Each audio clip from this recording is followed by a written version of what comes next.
It was a normal day at kindergarten for children gifted with heroic abilities. They played, had fun, and quarreled with each other as usual, but it all ended quickly when a monster attacked them, and all the children ran away in fear. Except for one 4-year-old boy. His name is No Yunha, and he is the hero of the story. He fearlessly defeated the monster in a one-on-one battle, protecting all the other children. How did he become so strong at such a young age? In fact, he is a regressor, and here's how he became one.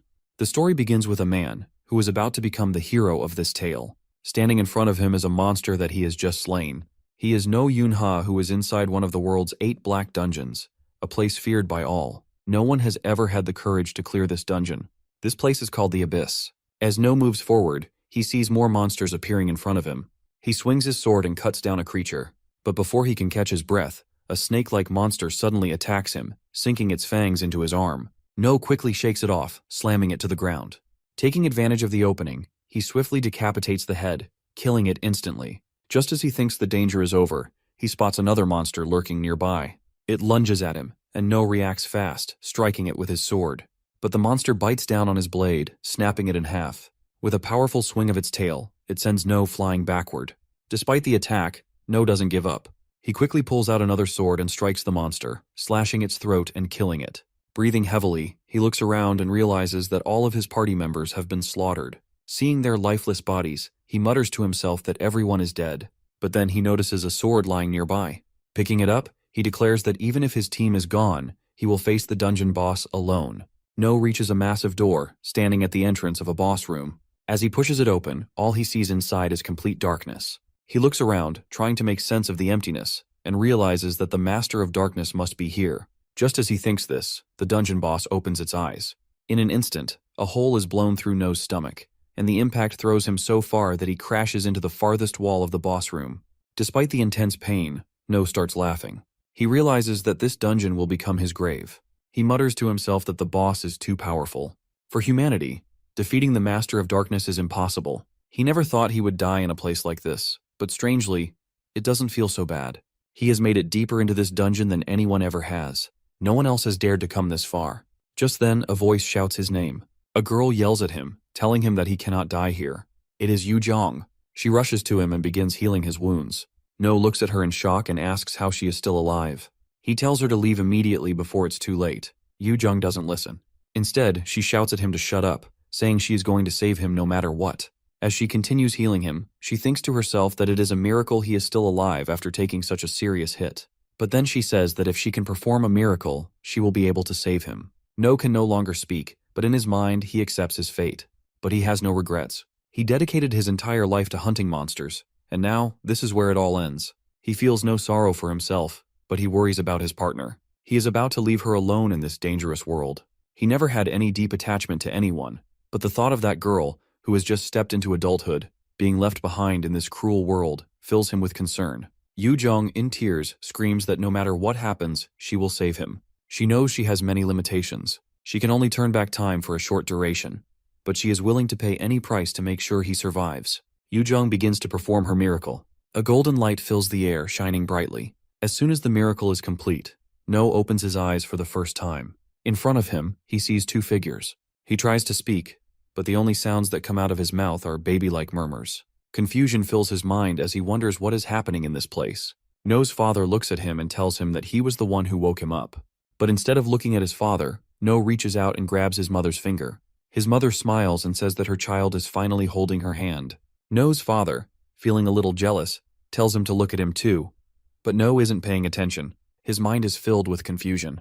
He starts thinking about what is happening and realizes the truth. He is not dead. This is not the afterlife. Somehow, he has traveled back in time to when he was just a 1-year-old baby. No struggles to believe what is happening. It should be impossible for someone to turn back time like this. Then, it all makes sense to him. Right before his death, Yu Jong must have used her power. She created a miracle and turned back time for him. He realizes that this is not surprising at all. Yu Jong was one of the strongest people, even among the 12 sovereigns. If anyone could do something like this, it was her. Meanwhile, No's parents are watching him. His father smiles and says that No looks just like his mother. His mother laughs and says that his eyes are big, just like his father's. No looks at them and thinks that he never imagined he would see his parents like this again. In his past life, he lost them when he was only 6 years old. Monsters attacked their home, and from that moment, he started hating them. But now he has been given a second chance. This time he will change his future. Clenching his fists, he silently makes a promise to himself. His parents, noticing him making a fist, get excited. His mother tells his father to quickly grab a camera so they can take a picture of this moment. No is lying on the ground, deep in thought. He realizes that he has really traveled back in time. He still has all the memories of his previous life, but right now, he is trapped in the body of a baby. At this moment, he is completely helpless. Speaking, walking, and moving on his own are impossible for now. His daily life consists of eating, sleeping, and doing nothing else. For now, his only challenge is trying to roll over for the first time. Meanwhile, No's sister, Yuna, is shouting at him, telling him to try harder, to flip properly. No looks at her and begins to explain who she is. Her name is Yuna, and she is his older sister. But in his past life, his memories of Yuna are the blurriest. Compared to his parents, he barely remembers her. But there is one memory of her that is still clear in his mind. The day the monsters attacked. The day he lost his parents. That day, Yuna held him tightly and promised to protect him. He still remembers how she hugged him. How she told him she would never let anything happen to him. As he recalls this, No suddenly flips on his own, completing the move without even realizing it. Seeing this, Yuna claps excitedly, cheering for him. She calls him the best little brother ever and pulls him into a tight hug. No is now 9 months old. He has started absorbing mana into his body. He explains that mana is everything. It exists everywhere, sometimes in small amounts, sometimes in large concentrations, but it is always present. In his past life, his body did not have much mana, but this time he is determined to fill his body with it from a young age. Meanwhile, Yuna appears in front of No. No looks at her and starts thinking to himself. He observes that her body seems to hold a lot of natural energy. But this power, as strong as it is, can also be dangerous. If there is too much energy inside a person, it can lead to poisoning. No understands the danger this poses. He knows that before things get worse and more complicated, he needs to help her control this power. As Yuna tries to help him walk, he struggles, but he is determined. She says that she wants him to learn to walk properly. No is now 4 years old. He proudly says that now that he is older, he can walk and talk much better. He also mentions that the time he gets to go outside and explore has increased a lot. No spends time with his sister Yuna. They are outside with a group of children, playing together. Yuna happily greets the kids and tells them that she has brought No along with her today. No stands at the side, watching Yuna interact with everyone. He notices how popular she is among the children and even with the neighbors. Comparing himself to her, he feels like there is no competition, while he is barely noticed. A girl from the group notices No and frowns. She asks him what he is doing there, saying that no one needs him in this place. No responds casually, saying that he was dragged here against his will. He calls her Fat Minji, which makes her instantly angry. She yells at him, reminding him that she has told him many times not to call her that. Her name is Minji, and she wants to be called by her real name. No smirks and tells her that since all she does is eat, he is going to call her Fat Minji. He then tells her to calm down and be quiet. Meanwhile, the children gather and discuss what game to play. One of them excitedly suggests playing cops and robbers since they have so many people today. No looks at them and sighs, thinking about how childish they all are. He doesn't want to play silly games with a bunch of kids. After all, in his mind, he is already 32 plus 4 years old. Just as he is about to refuse, his sister Yuna turns to him with excitement. She happily tells him that this is his first time playing cops and robbers, so she will explain the rules properly. Looking at her bright smile, No thinks to himself that for her sake, he can at least do this much. Later, No and Yuna walk home together, their clothes covered in dirt from playing with the other kids. Yuna looks at their messy clothes and laughs, saying that even though they got dirty, they had a lot of fun, and that's what really matters. No agrees with her. As they continue walking, they notice a dark alley up ahead. From the shadows, a wild dog appears and starts moving toward them. Yuna quickly steps in front of No, telling him to stay behind her. She promises to protect him, but her voice trembles with fear. No sees a glimpse of something familiar. In his past life, he had a memory of Yuna holding on to him, saying the exact same words. But back then, he was helpless and unable to do anything. This time, things will be different. No steps forward, determined to protect Yuna. He refuses to be weak again. As he speaks, a powerful aura begins to rise from his body. The energy surges around him, strong and overwhelming.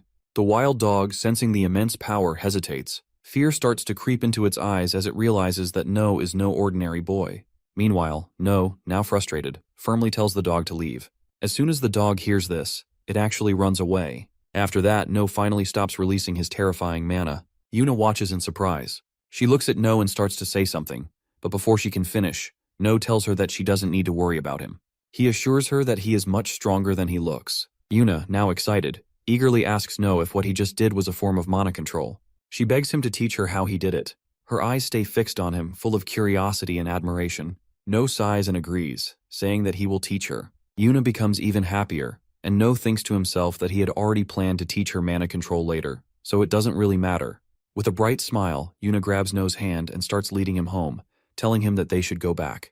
As they walk, No silently thinks to himself that he wants to protect her smile forever. Since coming back through regression, he now knows when the tragic incident with his family will happen. He remembers losing his entire family when he was just 6 years old. But this time, things will be different. He has been given a second chance, and he will do whatever it takes to stop that tragedy from happening again. No begins Yuna's mana training, instructing her to spin a top using only her mana. She tries, but she struggles to maintain control. No watches her attempt and tells her to focus. He explains that she needs to balance the power she is using on the right side by applying the same amount on the left. Only then will the top continue spinning properly. Hearing this, Yuna replies that it is much harder than she expected. No, standing to the side, observes her efforts. He notes that she has an incredible amount of mana, but she is unable to control it properly. He finds it ironic that despite having so much power, she struggles to use it effectively. Yuna, now motivated, declares that she will prove herself. She gathers a huge amount of mana and directs it toward the top. The sudden surge of energy causes the top to spin out of control, flying in random directions. No watches and comments that she still has a long way to go before mastering her abilities. Later, No sits with his family watching TV. While he watches, his mother looks at him and says that next year, when he turns 6, he will have to start kindergarten. No looks at her and replies that he doesn't need to go to kindergarten. His mother reminds him that he made a promise. When he turns 6, he will go to school, just like they agreed. No thinks about it for a moment. He remembers how, from the beginning, he refused to go. But in the end, he had promised his mother. Now he has no choice. He sighs, feeling frustrated. He can't believe he will have to sit in a room full of little kids. Just thinking about their crying and whining is already giving him a headache. As he sits there, still lost in thought, the TV announcer's voice catches his attention. The announcer says that the new year is about to begin in 1 minute. He adds that the start of this new year is very important for all of humanity. He tells everyone to keep their eyes on the screen because something big is about to happen. Meanwhile, on the TV screen, another reporter appears. She is sitting in a helicopter and looking outside. She says that they are now above the Jongmyo Shrine, the place where the ancient king and queen were buried. She explains that this place marks the beginning of a new chapter for humanity. No listens carefully to the broadcast, thinks about how humans only recently discovered how to use mana. Once they realized its power, everyone became obsessed with using it. But what they failed to understand was that when too much mana gathers in one place, it creates monsters. This discovery led to a disaster. In the year 1999, an incident occurred that changed everything. It became known as the end of the century. During this event, countless monsters appeared and attacked humanity. In South Korea alone, 30% of the population was wiped out. Fear spread everywhere as people realized the true horror of these creatures and questioned where they had come from. The governments, laws, and entire social structure collapsed under the weight of this catastrophe. Only the hunters, those who could use mana, had the power to fight back against the monsters. Because of this, a new hierarchy was born. The wealthiest elites took complete control over society, and beneath them were the hunters, the only ones strong enough to stand against the monsters. With this new system, humanity fought back, pushing the monsters away. But the damage had already been done. There were still many areas where hunters could not reach, places completely overrun by monsters. Isolated towns and abandoned cities remained filled with creatures, and the people hiding in fear could do nothing but wait for their inevitable deaths.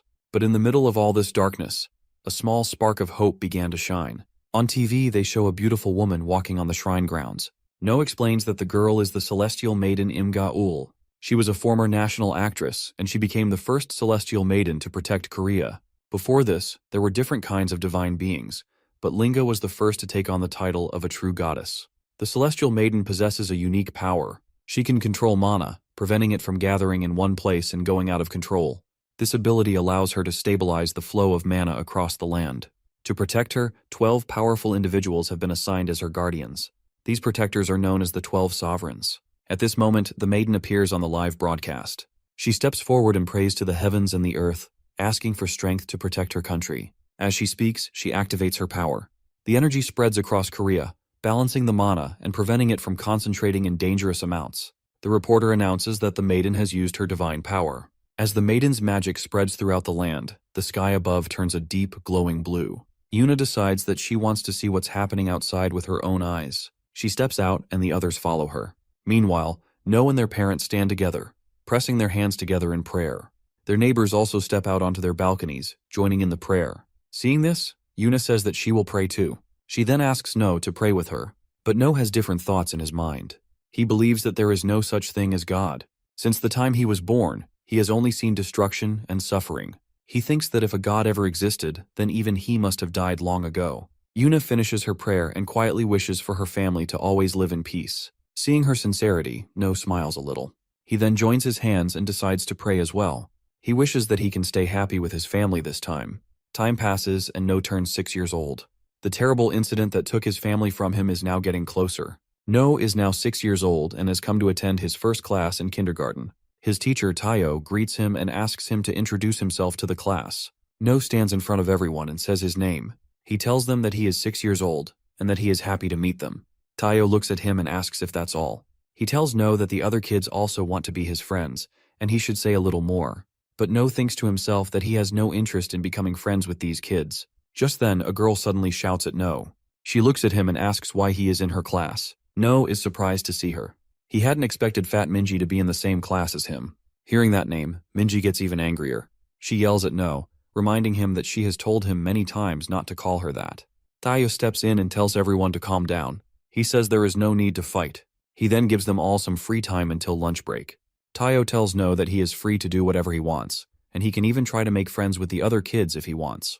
As soon as the teacher says this, the other children start gathering around No. One of the kids asks where he lives, while another girl asks if No wants to play house with them.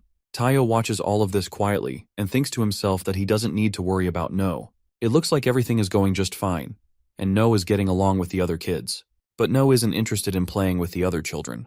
He manages to break free from the group and heads to the library area of the kindergarten. Once he is there, he thinks to himself that he finally escaped the kids and found some peace. No picks up a book and begins reading. As he sits there, a girl nearby notices him and watches him carefully. 3 boys enter the library area. The one in the middle is Choi, while the other 2 remain in the background. Choi looks at the girl sitting beside No and speaks to her. He asks if she is alone in this place again, and if she is reading another book. Without warning, Choi grabs the ribbon from Young's hair and holds it up.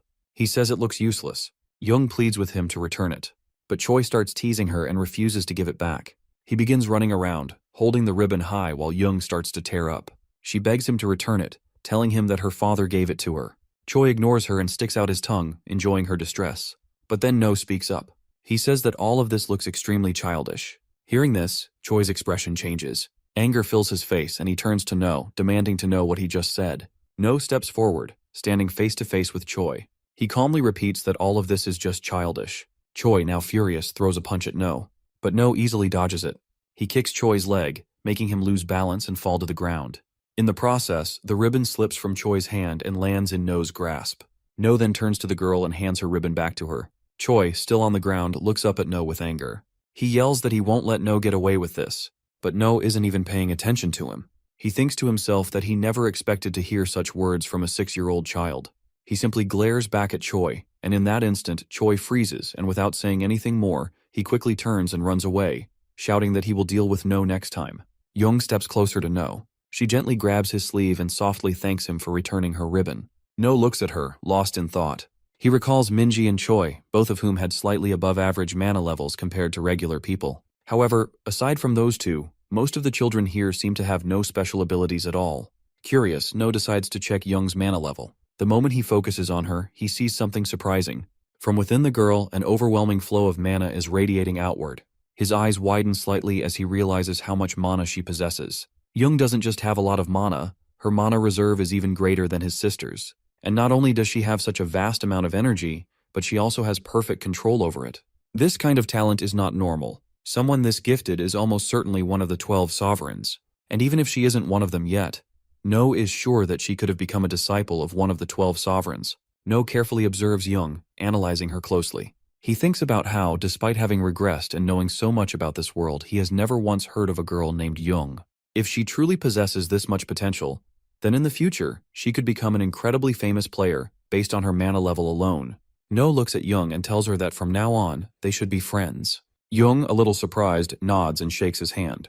No continues to think to himself that he doesn't fully understand what is going on, but one thing is clear, this girl has immense potential. And in a world like this, it is always best to stay close to people with talent. Meanwhile, At No's home, his mother stands in front of a mirror, adjusting the brooch she has pinned onto her clothes. She smiles warmly, looking at No as she tells him that the carnation he made for her is truly beautiful. No watches her, his thoughts lingering on the simple craft he made in kindergarten. He hadn't expected her to appreciate it this much, yet here she is, proudly wearing it.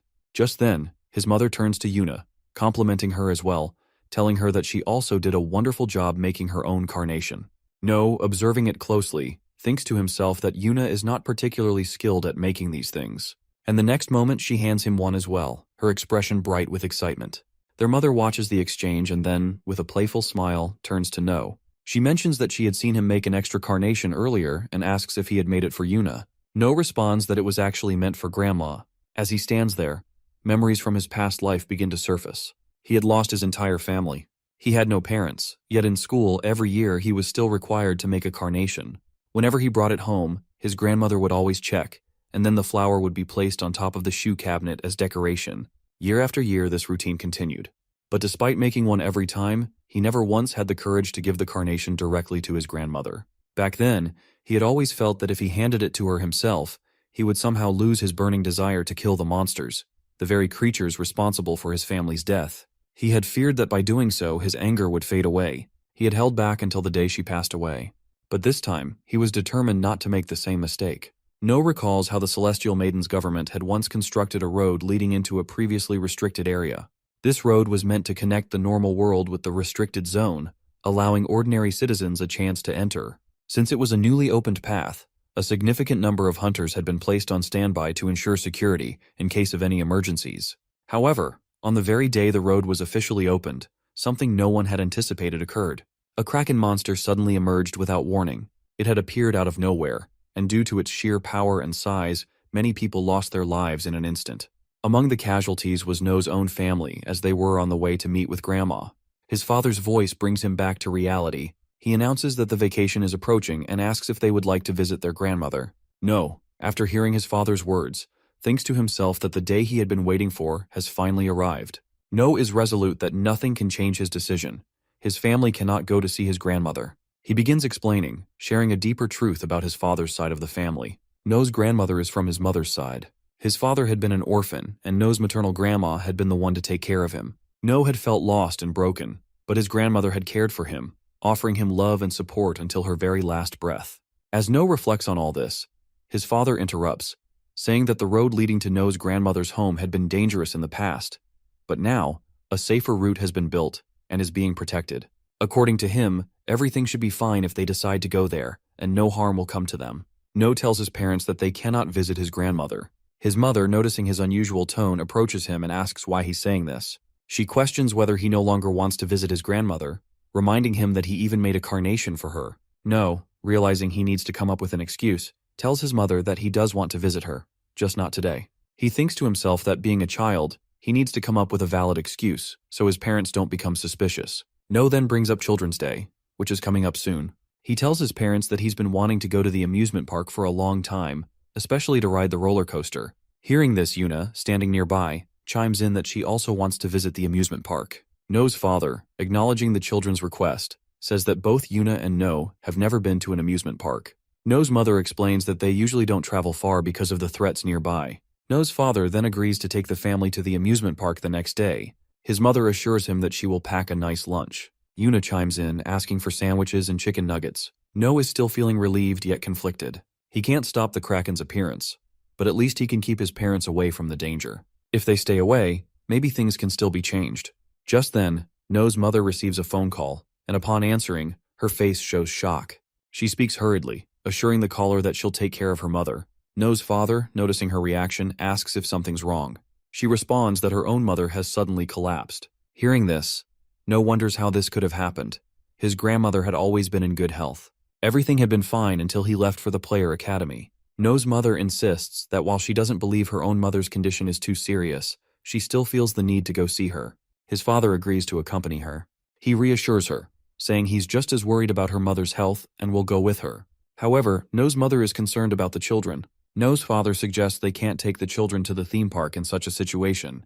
They'll have to head to her mother's place the next day, once the new road is open. No's mother, after a moment, approaches him directly and gently says that he must understand. His grandmother's health isn't in the best condition. She acknowledges that he has been looking forward to the amusement park, but she asks him to understand the gravity of the situation. No, lost in his thoughts, begins to reflect on the future. He wonders if his efforts to change things will lead to worse outcomes.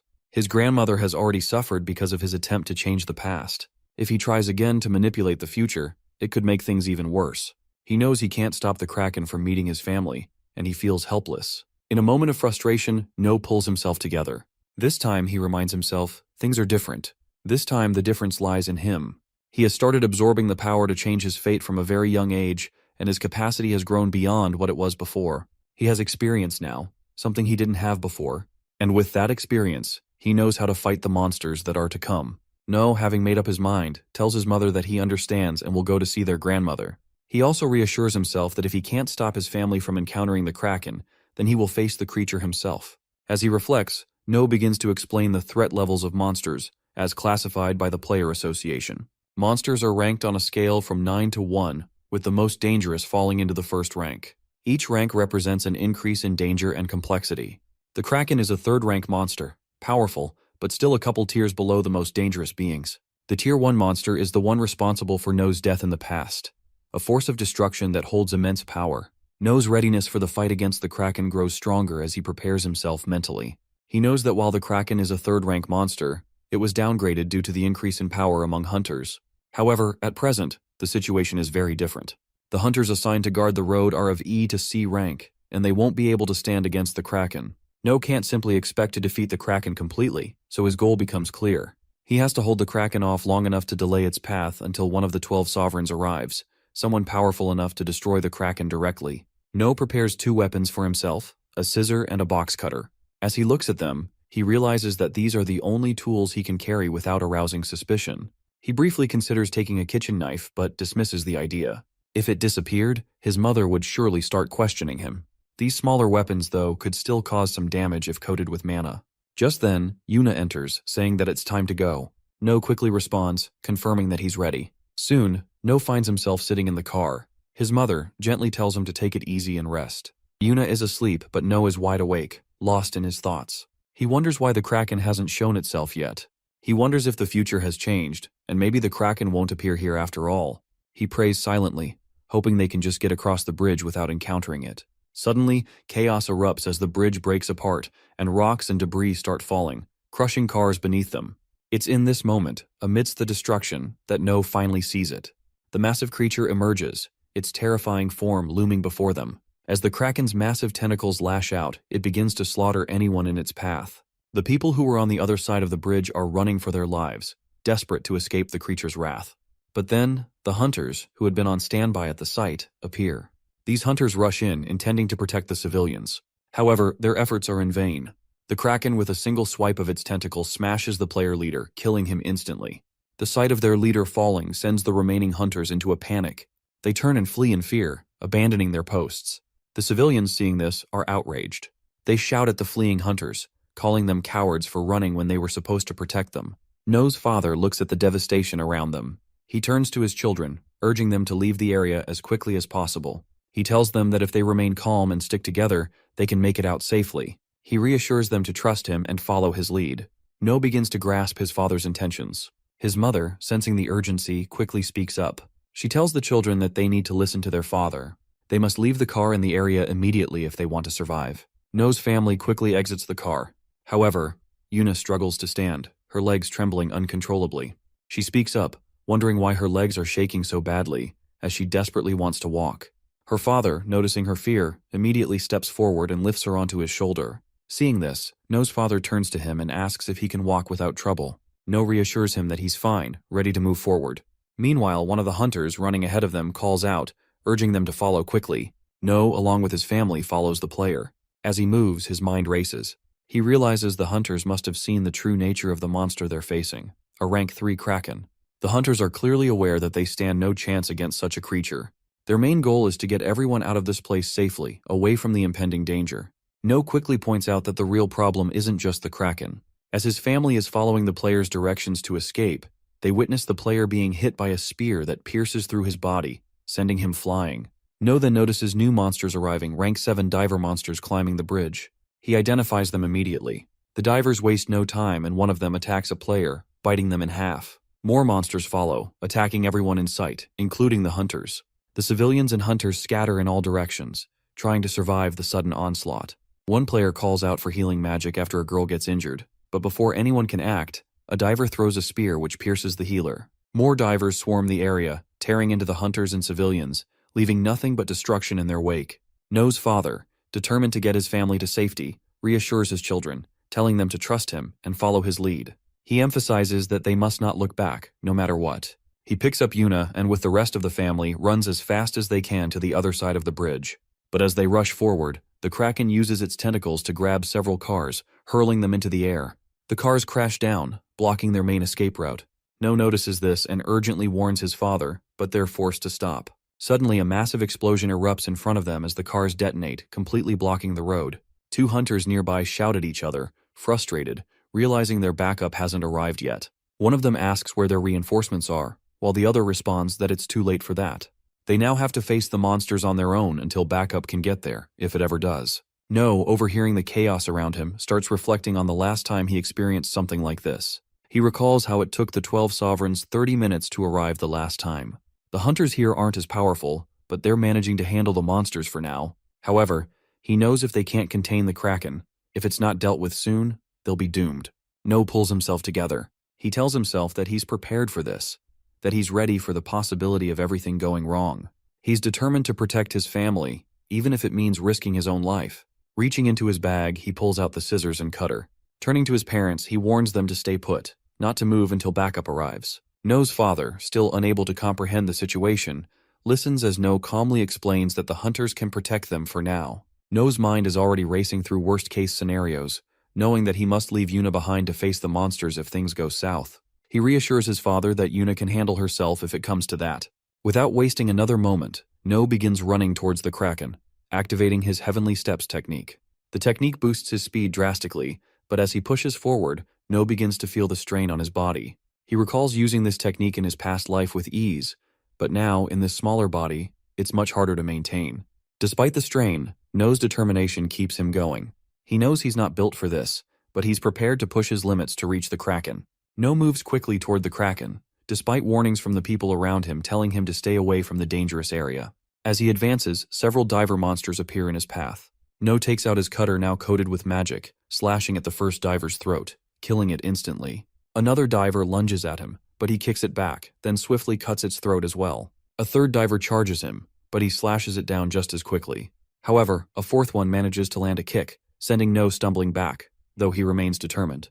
The divers keep coming at him, but No doesn't hesitate. He continues to slice through them one by one, cutting them down with precision. As the fight rages on, memories from his past life begin to flood his mind. He recalls his past title, one from a life long gone, one where he had been an undead warrior. With each strike, it feels as though he's becoming that being once again. The memories of his past life fuel his strength, and he continues to fight with relentless force, cutting through the monsters as if driven by an unstoppable urge. As No lands on the ground, a diver appears beneath the car beside him. Before it can attack, No leaps up and lands hard on its head, taking down the creature. Another diver throws a spear at No. He narrowly dodges, rushing forward and striking down the diver before it can land another hit. In the chaos, No notices that his cutter is broken. Frustrated, he quickly pulls out his scissors, realizing that they've also split into two pieces. Running toward the Kraken, he uses his Heavenly Step to close the distance. Finally, he stands face to face with the Kraken. As the Kraken hurls a car at No, he narrowly dodges it. In a swift motion, he climbs up one of its massive tentacles and heads straight for the Kraken's face. He grips his scissors tightly and plunges them into the creature, angrily scraping and cutting at its skin. The Kraken thrashes, but No doesn't stop, continuing to stab and slash with all his might.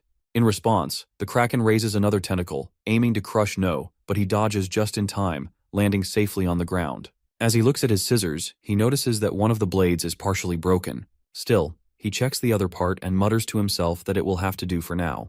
The Kraken, with its massive tentacles, continuously tries to grab No. He skillfully dodges and climbs up its tentacles, ready to strike with his scissor. But just as he's about to make his move, one of the Kraken's tentacles swings at him. No is midair and unable to dodge in time.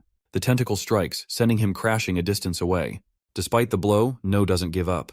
He's battered but still determined to fight. He realizes his stamina is nearly depleted, but he's not backing down. As he stands on the bridge, the Kraken's tentacle slams beneath him, breaking the support pillars. The structure begins to crumble, and No feels the ground beneath him give way. He's falling, but somehow he manages to regain his balance. The Kraken lifts a massive truck and throws it directly at No. With all his strength, No swings his weapon, slicing the truck in half just before it crashes down on him. However, as the truck splits, No realizes his weapon is completely shattered. Exhausted and on the brink of collapse, No feels his body giving out. His vision begins to fade, and he knows he's about to lose consciousness. For a moment he thinks it's over. But in the haze of his fading senses, he forces himself to stay awake, knowing that if he loses control now, all his effort would be for nothing. He can't let it end like this. His eyes close, but only for a second. With a surge of willpower, he opens them again, determined to see things through. This time he vows he will do things right. He will fight, and he will make sure his family has a future they can live happily in. As the Kraken's tentacle swings toward No, he braces himself, thinking to himself that he doesn't want to die just yet. He wants to live. But then, Yuna arrives and shouts at the Kraken, telling it not to hurt her brother. In that instant, a golden light bursts from her, overwhelming the surrounding area. All the monsters near her are struck by the light, and one by one they vanish, disintegrating in midair. No watches in shock, unable to comprehend what's happening. He mutters to himself that this can't be real. It must be a miracle. This miracle is a gift, one that only some people possess. No realizes that in the world he comes from, only a very few people were capable of using such gifts. Now, seeing Yuna wielding this power, it starts to dawn on him that she might be one of the miracle users. A rare individual with a gift that could change everything.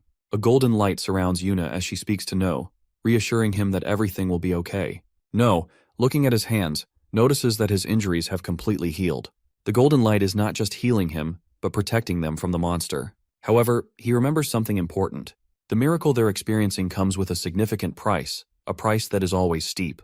No then turns to Yuna, asking if she's okay, and if she feels any discomfort. Yuna, feeling extremely tired, tells him that she's just sleepy, before quickly falling unconscious. Watching her, No notices something alarming. The life force that had been sustaining Yuna is nearly gone. The only thing keeping her alive is her heart, still beating faintly. It becomes clear to No that the miracle she used to heal them has drained her own energy, her life force. No carefully lays Yuna down on the ground and tells her to rest, assuring her that he will handle everything from here. His mana is now fully replenished, and he prepares to face the Kraken alone. The Kraken fully reveals its massive head, its eyes locking onto No. Seeing this, No smirks and mutters that the monster must have finally realized he is a serious opponent. The Kraken lashes out at No with its numerous tentacles, striking him repeatedly. No fights back, cutting through the tentacles with what strength he has left. He realizes he hasn't gained any extraordinary power, he's simply relying on his will to survive. His body is recovering, but he's still nowhere near strong enough to defeat the Kraken. The only thing that keeps him going is the knowledge that his family is safe for now. His focus shifts. He doesn't need to defeat the Kraken. Just delay it long enough until one of the 12 sovereigns arrives to handle the situation. A moment before the Kraken incident, a man sits in his car, stuck in traffic, unable to move forward. Frustrated, he mutters to himself, complaining about how boring this situation is. He turns to the driver and asks if he's sure he's driving properly.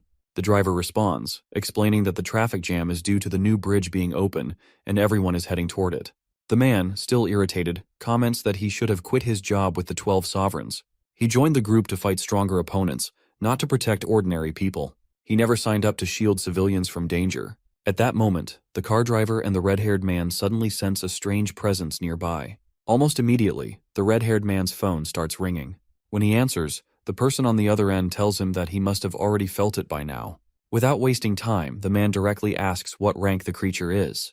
The person on the phone replies that the monster that has appeared is a rank 3 Kraken. Hearing this, the red-haired man becomes excited and asks for the exact location of the monster. Seeing his reaction, the driver starts thinking to himself, a dangerous monster has just appeared, but instead of being worried, this man looks thrilled. The person on the phone starts speaking, explaining that they still don't know the exact damage caused by the Kraken. However, the destruction in that area is massive. The hunters they had already sent there are not strong enough to handle a Kraken. They reassure him not to worry and promise to pick him up soon.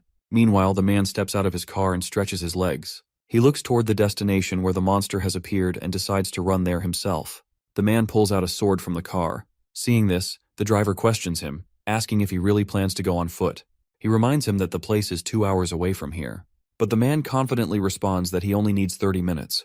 As soon as he says this, he strengthens his body and takes off at incredible speed. In an instant, he disappears into the distance.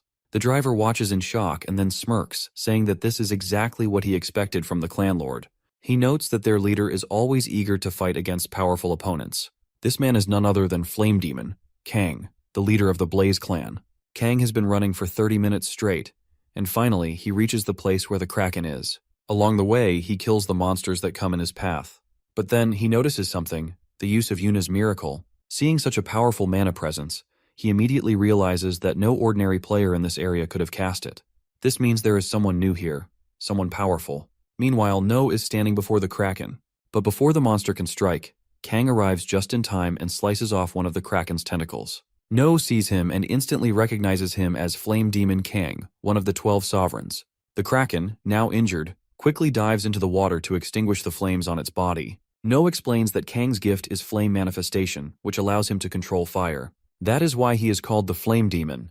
Kang then looks at Yuna and No, observing them carefully. He notices the mana flowing around Yuna, and wonders if she is the one who cast the magic he sensed earlier. He also realizes that she has lost consciousness, likely because she used up all her mana. No, on the other hand, has been protecting her from the Kraken all this time.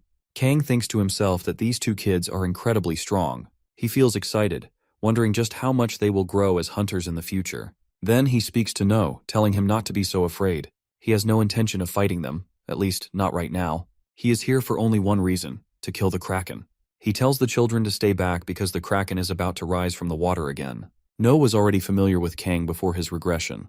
That day, Kang tells No that he knows his reputation has grown a lot recently. No, however, directly tells Kang that he doesn't care about what Kang wants. Kang replies that he just wanted to see if the rumors about No being strong are true. Kang challenges No to fight him if he's as strong as they say. No tells Kang he's not interested in fighting him. He wants Kang to get out of his way, but Kang insists that if No wants to move forward, he must fight him first. No reluctantly agrees and the two begin their fight. No explains that Kang always tried to fight him in his past life. Every time there was an opportunity, Kang would challenge him. No matter what, No could never defeat Kang. The more they fought, the stronger Kang became. No describes Kang as a monster, born only to fight. Meanwhile, the Kraken destroys another support pillar of the bridge. The destruction causes the bridge to begin collapsing. Kang, however, is thinking that he can't fight Kraken while trying to protect these kids. Suddenly, a girl appears above them on a helicopter. She activates her magic, creating temporary pillars below the bridge. Kang watches closely, impressed by her impeccable timing. The girl is one of the 12 sovereigns, Hiram, and she scolds him for calling her Holy Mother repeatedly. Hiram tells Kang that she already warned him not to rush into situations like this. She had planned to pick him up by helicopter, but here he is doing things his own way. Kang simply replies that he had to come here, and it didn't matter what she had planned. Hiram rolls her eyes and tells him to be quiet. She has no patience with his antics, but still, she prepares him for what's to come. A rescue team is on the way, but for now, Kang needs to focus on fighting and cracking the problem at hand. Hiram casts her buff magic on him, enhancing his abilities. Kang, however, says he doesn't need her buffs. Hiram insists that he should just accept the help. Kang reluctantly agrees, but then tells Hiram that he is leaving the kids to her care. Hiram senses something emanating from Yuna and feels it too. She acknowledges it and says she understands the situation.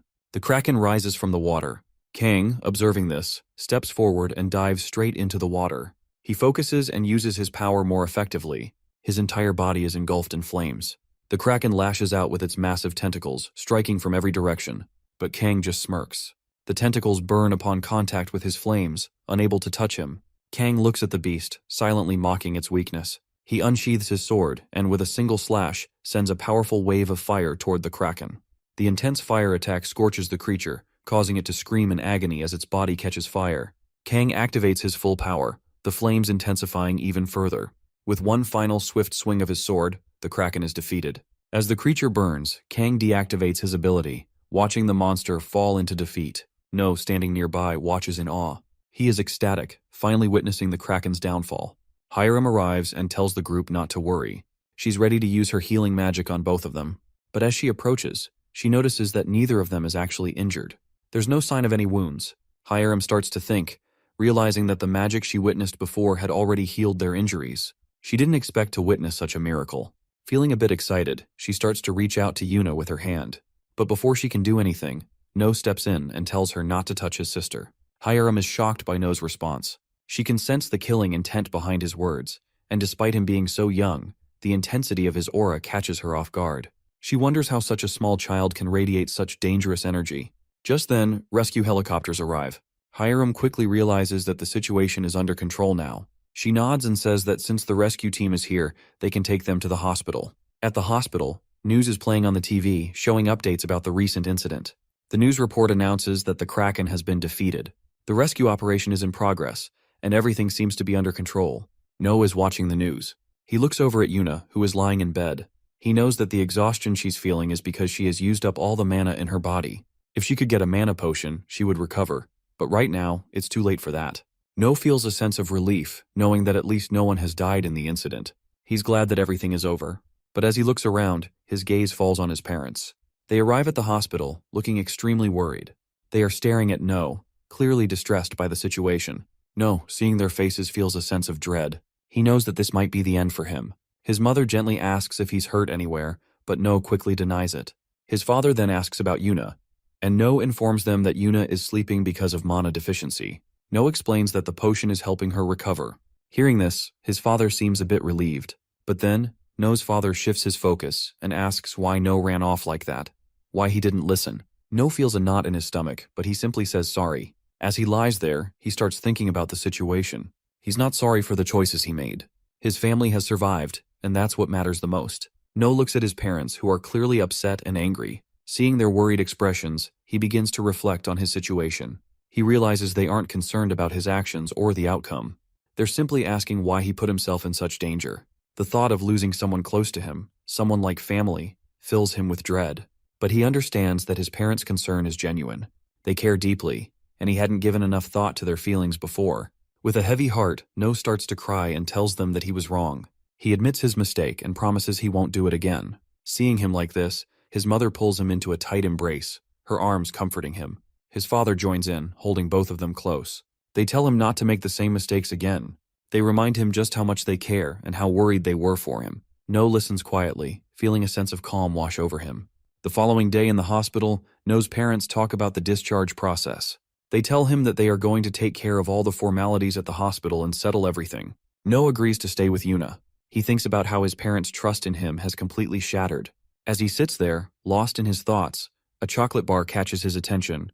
He opens it and takes a bite. It feels like a small comfort, and he searches for more chocolate, hoping to distract himself. Just then, someone hands him another chocolate bar. No thanks him, but as he looks up, he sees the man who gave him the chocolate. It's none other than Kang. No is shocked to see him.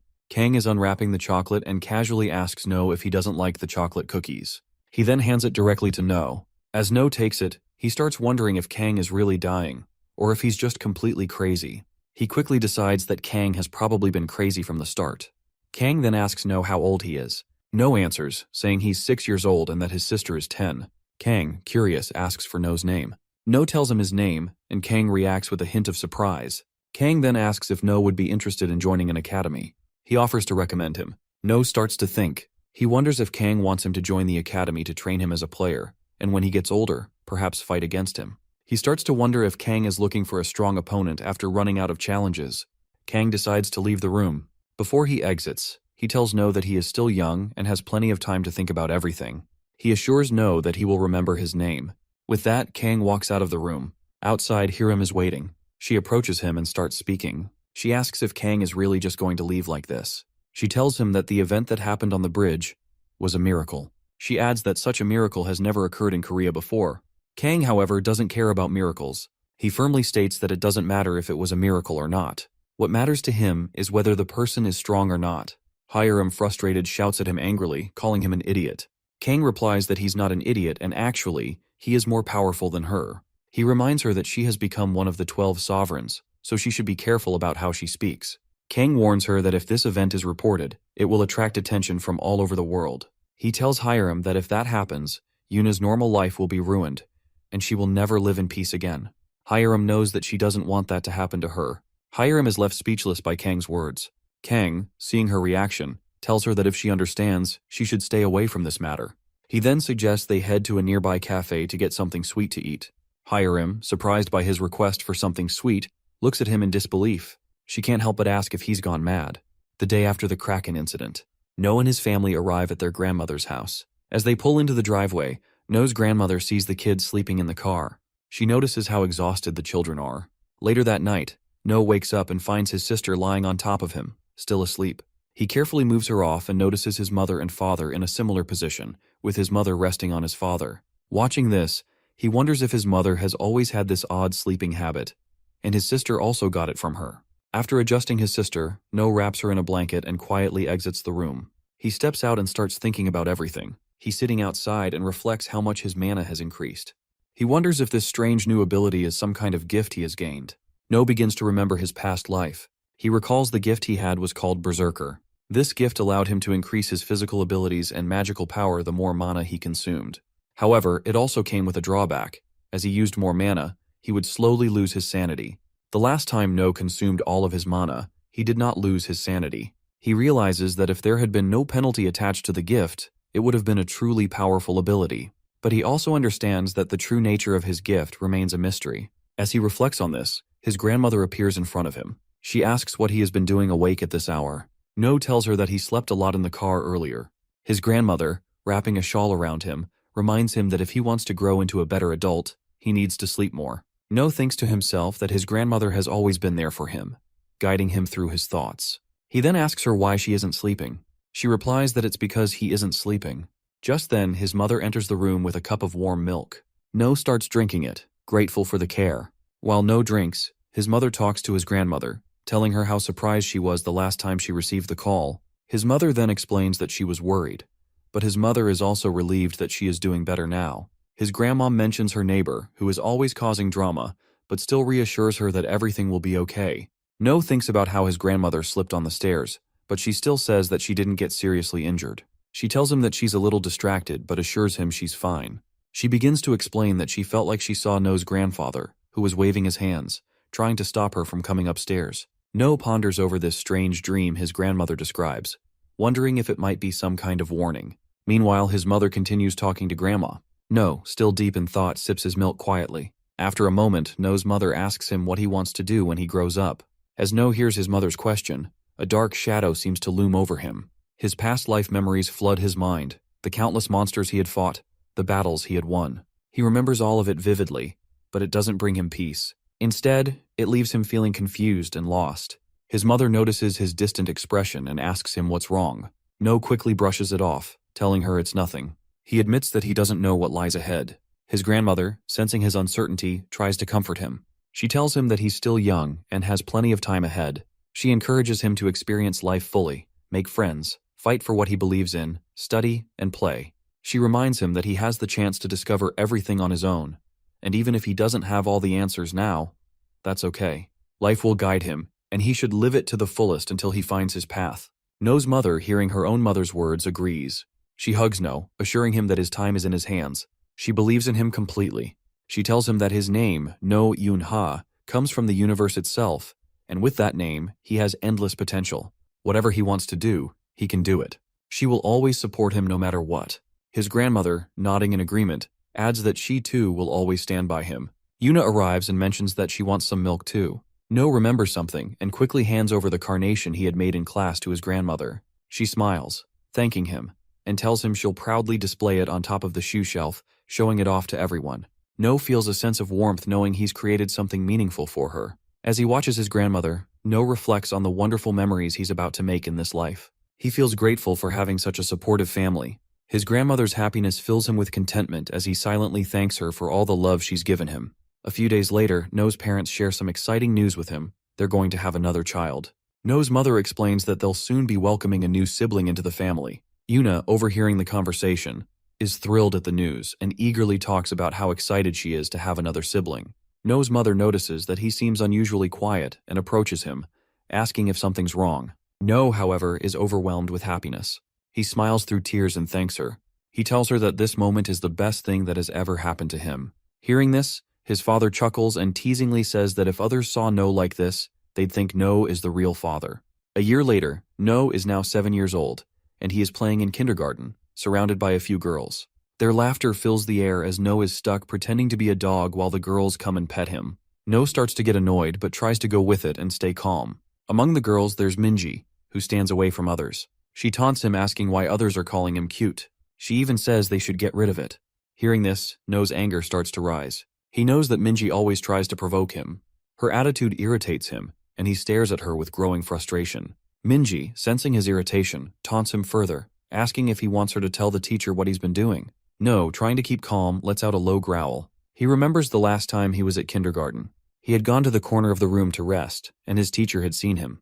But instead of helping him, the teacher handed him to the girls.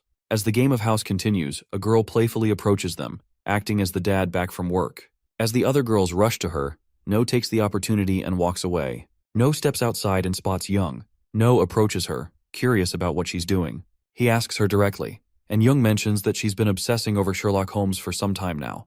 No comments that he knows what happens to Sherlock. He casually mentions that the Sherlock, along with Professor Moriarty, will fall into a waterfall. The moment No speaks, he notices that Young freezes. Realizing what he just did, No immediately understands that he's spoiled a part of the story for her. She looks at him, upset, and points out how much she was looking forward to reading that part herself. No, feeling a little guilty, chuckles and apologizes, trying to make light of the situation.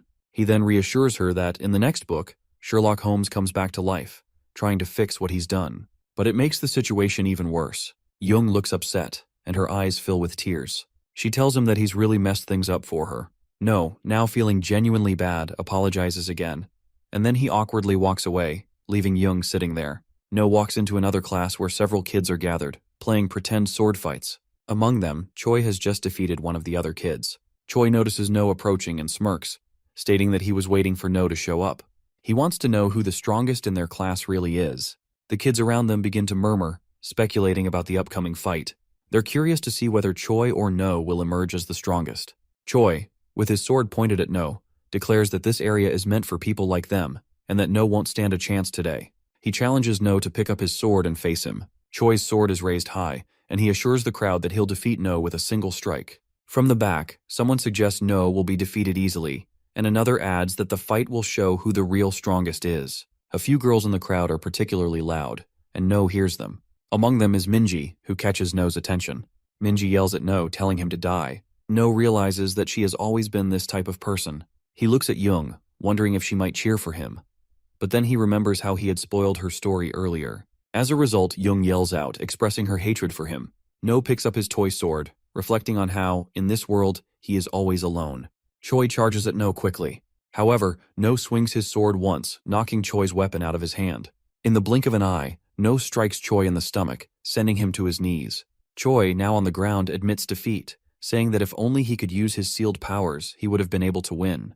The children around No stare at him in awe. He feels the pressure and, in response, tries to act casually, commenting on how great the fight was.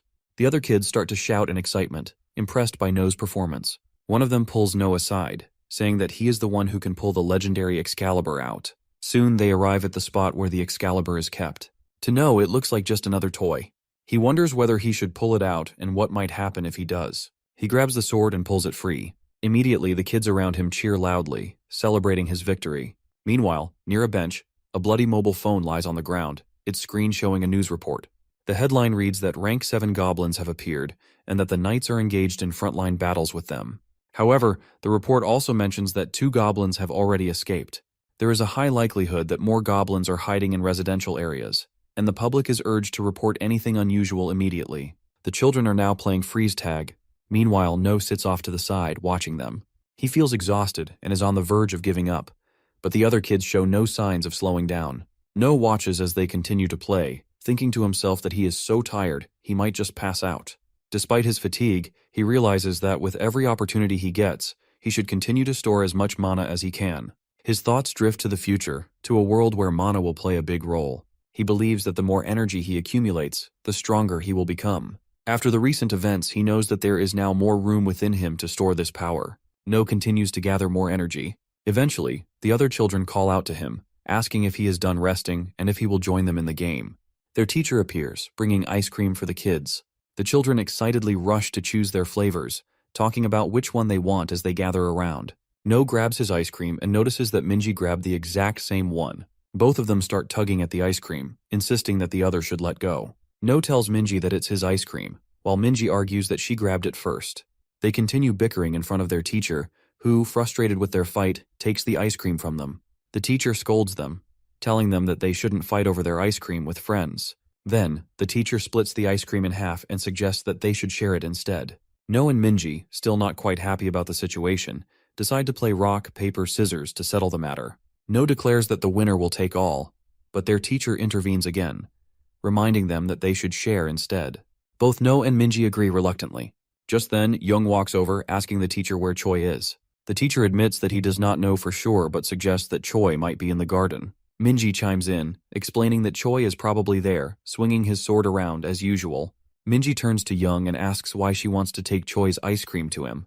If he wanted it, he would come here himself. Young hesitates, saying that it just doesn't feel right that everyone is enjoying their ice cream together while Choi is alone. The teacher, overhearing their conversation, suggests that Young should take it to him if she is so concerned. Without another word, Young takes the ice cream and heads toward Choi. Meanwhile, the other kids gather again, ready to play another round of freeze tag. Minji walks up to No and tells him that he should join them. No refuses, uninterested. Minji warns him that if he keeps acting like this, no one will want to play with him. No shrugs and asks why she even cares so much. He tells her to go play with the others. Minji tells him that his sister Yuna asked her to make sure he played with the other kids. No immediately understands his sister is way too overprotective of him.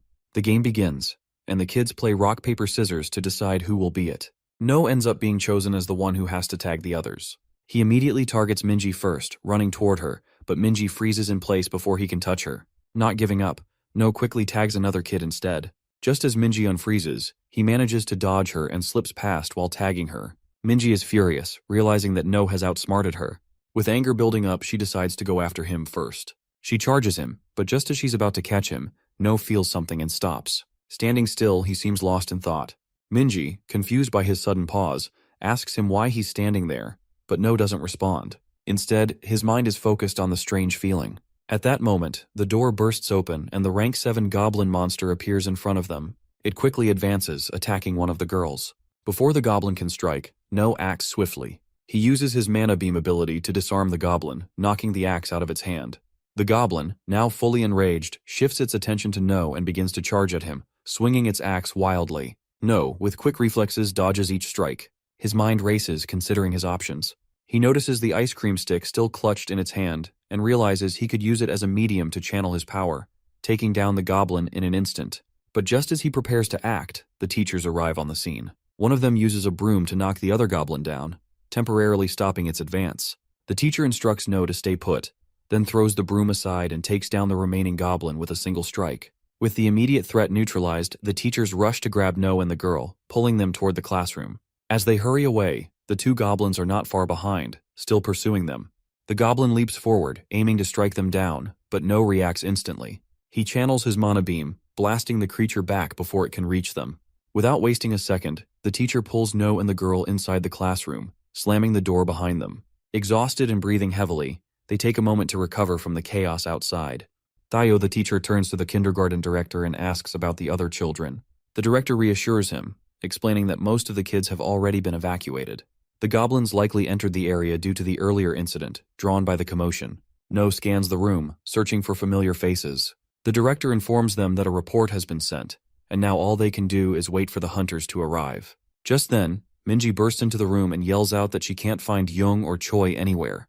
The teachers' faces turn pale, while another child nervously speaks up, saying that they last saw Young and Choi in the garden not too long ago. Tayo makes a quick decision, declaring that they will go out to search for them, but the director immediately steps in, stopping him. The situation outside is too dangerous. They can't afford to leave the rest of the children unprotected. Fear spread among the kids, their anxious whispers growing louder. Some start crying as they plead for their friends to be brought back safely. No sneaks out of the classroom, determined to find Choi and Young. Meanwhile, in the garden, a goblin approaches Choi, ready to strike. But Young, acting on instinct, uses her mana to push the goblin back, saving Choi just in time. The goblin stumbles but quickly recovers. Choi, realizing the danger, grabs Young and starts running. They move deeper into the garden, hoping to escape the creature's reach. As they reach a higher ground, Choi tells Young they need to climb and get to a safer vantage point. He helps her climb first, but as he turns around, he sees the goblin closing in on them. Young is already halfway up, urging Choi to hurry and join her, but he refuses. He knows he has to fight and protect her for a little longer. With his toy sword in hand, he prepares himself for the battle, though fear lingers in his heart. Choi remembers watching a live stream of a battle where the flame demon defeated the Kraken monster. Choi is in awe, imagining himself as a hero like the flame demon, fighting monsters and becoming someone strong. He looks at the approaching goblin, his determination growing despite the fear. He knows he can't let the creature get to Young. With a deep breath, he gets ready for the fight, gripping his sword tightly as the goblin draws closer. Choi swings his toy sword at the goblin, but it has no effect. The goblin remains unscathed and continues its attack, advancing toward Choi. Just as the goblin is about to strike, No appears from behind and grabs Choi's dropped sword. He stops the creature's attack with ease. Turning to Choi, No praises him for his bravery, calling him a real man. The goblin, now focused on No, tries to attack him, but Choi shouts a warning. No, with a swift motion, uses his sword to slice through the goblin's hand, cutting it in half. With a second strike, he destroys the goblin's core, completely obliterating the creature. No reassures Choi, telling him there's nothing to worry about now. Just then, Choi, overwhelmed with emotion, rushes to No and hugs him tightly, calling him a real hero. Young, still shaken by the encounter, climbs up to No as well. She clings to him, tearfully admitting how terrified she had been. A while ago, when the children were arguing among themselves about what would happen to Young and Choi, No took this opportunity to slip away. Using his mana detection ability, he scans the surrounding area and soon spots Young and Choi. As he moves forward, he encounters another goblin in his path. No steps forward, ready to face the threat. As the goblin charges, he dodges its strike and leaps onto a nearby wall, moving behind the creature. With swift precision, he strikes with his own cutter, slashing at the goblin. The creature attempts to retaliate, but No is quick, jumping again and delivering a decisive blow, destroying it completely. The goblin falls to the ground as No moves quickly toward Young and Choi. Both of them, terrified and shaken by the monster's attack, cling to him, tears streaming down their faces. The sight of the creature had left them paralyzed with fear. The teachers arrive shortly after, their concern clear as they check on No, asking if he is all right. No nods, confirming that everything is fine. Later in the evening, the hunters finally arrive, and one of them approaches No with a serious expression, questioning whether he truly defeated the monster. No answers, explaining that the goblin had already been injured before he fought it. He simply dealt the final blow, ensuring it was gone for good. The player, though impressed, expresses disbelief, acknowledging that the goblin was a rank 8 monster, possibly even a 7. Such monsters weren't supposed to be easily defeated, especially by a 7-year-old child. No thinks to himself that to defeat a monster like this, he needs a weapon that can destroy its core from the inside, something enhanced by mana and capable of delivering a strong physical attack. The player asks about the second goblin they encountered, wondering what happened to it. No responds, saying that the second goblin was likely already taken significant damage. He explains that the injured goblin was easy to defeat, and it didn't seem like the two goblins had a strong bond or were particularly close allies. The player remains silent for a moment, trying to process this, but finally agrees with No's reasoning. The ministers responsible for the area where the incident took place are giving a speech in front of the press. They apologize for the chaos and promise to ensure such an event will never happen again at the kindergarten. They declare No as the hero of the day, and he is awarded a certificate in recognition of his actions. His classmates cheer for him, applauding his bravery. As No stands there receiving the certificate, he can't help but think about his mother. He imagines her scolding him for causing trouble just like he did with the Kraken incident, expecting her to yell at him for getting involved in yet another dangerous situation, while No's father telling him he needs to write an apology letter first, and then they can talk. No, feeling overwhelmed, thinks to himself that he is probably going to be in trouble, but despite everything, he forces a smile as he holds the award. During their kindergarten fest, Young is on stage, performing a play about Snow White. The teachers narrate over the scene, explaining that a long time ago, there was a princess named Snow White, whose face was as pale as snow and whose beauty was unmatched. Her heart was kind, which earned her the love and affection of the 7 dwarfs living in the forest. No stands backstage, observing the crowd, with Choi by his side. Choi is calling out loudly in confusion. He doesn't remember his lines. No calmly responds, telling him that his only line is, "You shouldn't eat." Choi, still caught up in his thoughts, admits that he expects this from his captain, that he had hoped No will remember everything perfectly. No reflects on the recent goblin incident, noting how much he has changed since then. Back then, Choi called him a warrior, someone who could lead and fight. But now, despite everything, Choi still calls him captain, and No finds it a bit strange. On the stage, Minji appears as the witch, holding a red apple, and offers it to Young, telling her how delicious it looks. Young nods, agreeing that it does seem delicious. However, the other dwarfs immediately object. He insists that no stranger should ever give anything to eat. Another dwarf agrees, expressing concern that it might be poison. Choi enters the scene. He shouts, warning the princess not to eat the apple, causing an abrupt silence across the stage. The room is now filled with laughter as Choi's dramatic warning settles over the crowd. Minji, who plays the witch, grows frustrated. She tosses the apple as she tells her to just eat it. The apple hits Choi, who is completely caught off guard. He collapses on the floor, losing consciousness. The teachers step in, quickly adjusting the script. They change the story, claiming that it was the dwarf, not the princess, who ate the poisoned apple. The queen, refusing to give up, forces the princess to eat the remaining apple. They look at Minji, signaling for her to make the change, and she complies. In a quick motion, Minji hands Young the apple, forcing it into her mouth. The scene concludes as Young falls unconscious and Minji rushes off the stage. After eating the apple, Choi is carried off the stage, and Tayo turns to No. He tells No that he is the only one he trusts now, urging him to do his best. As No steps onto the stage, the audience murmurs, commenting that he seems a little intimidating. Some of them remember that this is the same child who defeated a monster. It's hard to believe that a kid could have accomplished such a feat, especially when the award was given to him in the city hall. No's mind drifts back to his past life, where he was never looked at with kindness, always seen as a monster. He was an undead player, someone people feared.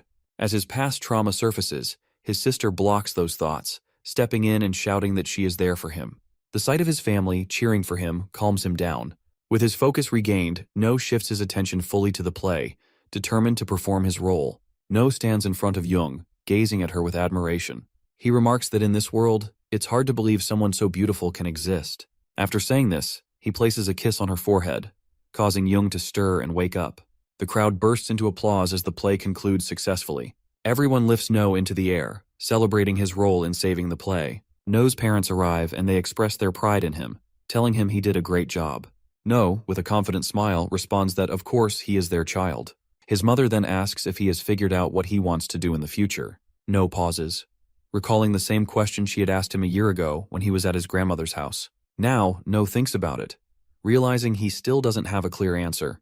Looking at the people around him, he wonders if he wants to live a happy life. After reflecting for a moment, he turns to his mother and says that maybe he will be a warrior. His mother, looking at him with understanding, simply replies that whatever he chooses to do, she will always support him. A year later, No steps into his elementary school for the entrance ceremony. The new principal is giving a speech. No, now in his third year, stands quietly, and Minji watches him with a yawn, clearly uninterested. A bit of banter ensues between them. Choi, on the other hand, is excited, chatting away with the others. The entrance ceremony eventually concludes. Later in their classroom, students start introducing themselves. Minji begins, sharing that she had attended the Doan kindergarten and talks about herself. The teacher Gina cuts her off, saying that's enough for now. Minji, respecting the teacher's request, quiets down and finishes her introduction. Everyone in the class breathes a sigh of relief. Now it's No's turn. Ms. Gina calls on him to introduce himself. No introduces himself to the class, stating his name and mentioning that he used to go to the Doan kindergarten. Ms. Gina, sensing his pause, asks if that's all. No simply nods and says yes. With a small sigh, Ms. Gina moves on and calls on Young. Young stands up nervously, her hands trembling slightly. She begins, stuttering a bit as she introduces herself. No remembers the day they all went to Young's house. All her friends are gathered, excitedly chatting outside. Her father, noticing the buzz, asks them if they had a tough time getting there. He offers to make them a nice lunch and asks if they would like a drink. No notices Young's father and has a strange feeling of familiarity. He wonders where he's seen that face before. The other kids are busy asking for snacks and drinks. Some want chocolate, others prefer mango juice. But when Young's father turns to No, he asks what he would like. No, still a bit distracted, almost about to ask for a cup of coffee. He realizes he is still a kid and asks for a banana shake. Young's father brings lunch for everyone, placing a variety of dishes in front of them. The food looks delicious, and one of them immediately starts eating, commenting on how tasty it is. The others follow suit, all praising the meal. Minji and Choi are caught up in their usual bickering, but No remains quiet, observing them. No wonders what's so special about the food that everyone is raving about. When he finally tries it, he's taken aback by the taste. As soon as the food enters his body, he feels an odd sensation. It's as if his body is being restored, as though something inside him is healing. He realizes that all this food is acting as a potion, an elixir that helps restore mana. Potions are commonly used by players who venture into battles against monsters, as it aids in replenishing their mana. No, still processing the effects of the elixir, doesn't give a strong reaction. Young notices and asks him if he doesn't like it. He quickly reassures her that it's actually very delicious, but he asks her what her father's name is. Jung tells him that her father's name is Seok-hoon. No walks up to Jung after hearing her father's name. He tells her that they should be close friends, and in that moment, he begins to recall something from his past life. Seok-hoon, he explains, is the person who revolutionized the potion market.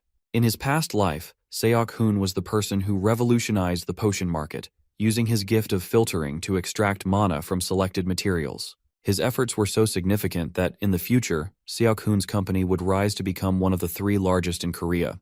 However, he did not remember Seok-hoon had a daughter. He realizes that when he saved Jung from the goblin, she survived, otherwise, in his previous life, she would have died. This thought lingers in his mind as he places a hand on her shoulder. He reassures her that if anyone bothers her at school, she should let him know. He won't let anyone get away with it. Jung nods, agreeing. In the classroom, Jung remembers the events of the past and addresses the group. She tells them that she, like No and Minji, attended the Doan kindergarten. She shares that she enjoys reading and admits feeling awkward whenever she speaks to someone for the first time. Despite this, she encourages everyone to come talk to her. After introducing herself, she takes a seat, hoping to connect with her new classmates. Gina announces that the next student is Siona. As Siona stands up, it's clear that she's different.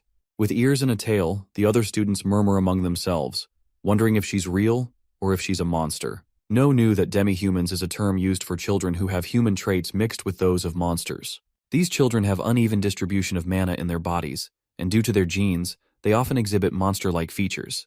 People who have lost family members to monsters tend to dislike demi-humans, as they remind them of the creatures that cause their pain. Siona introduces herself, saying her name and mentioning that she didn't attend kindergarten. She nervously urges everyone to get along. One of the children nearby whispers that their mother told them not to go near her. They don't understand why, but they remember the warning. Now it's Choi's turn. As soon as Gina announces Choi's name, he stands up confidently and introduces himself, stating that he loves to swing his sword and that he is learning from the boss about mana. Hearing this, a child asks what he means by boss. Choi, with a proud grin, points to No sitting nearby and explains that No is the boss of their class and the strongest among them. He adds that no one should underestimate him. Choi continues, hyping up No by chanting, "Boss is the best," while others watch in amusement. Gina, however, quickly intervenes, telling Choi to sit down and behave. She then turns to No, asking him to stay after class, as she needs to meet with his parents. No soon realizes the problem. Meanwhile, Choi continues chanting, "Boss is the best," which makes No even more irritated. He thinks to himself that starting tomorrow, he'll make sure to train Choi in a way he'll never forget. The first day of school is over and lunch has begun. No, carrying his food, walks toward his friends, lost in thought. He reflects on how the first-year mana quantity test has finally concluded. Choi and Siona's mana levels are higher than average, while Young's mana measurement didn't register, so it was recorded as average due to what No assumes must be some error. No arrives at his friend's table and starts to settle in for lunch, feeling a sense of relief. After a while, Choi stands up, declaring he's heading out for some extra food. No shakes his head and points out that it's the 3rd time Choi has done this. If he keeps it up, the lady in charge will surely remember his face.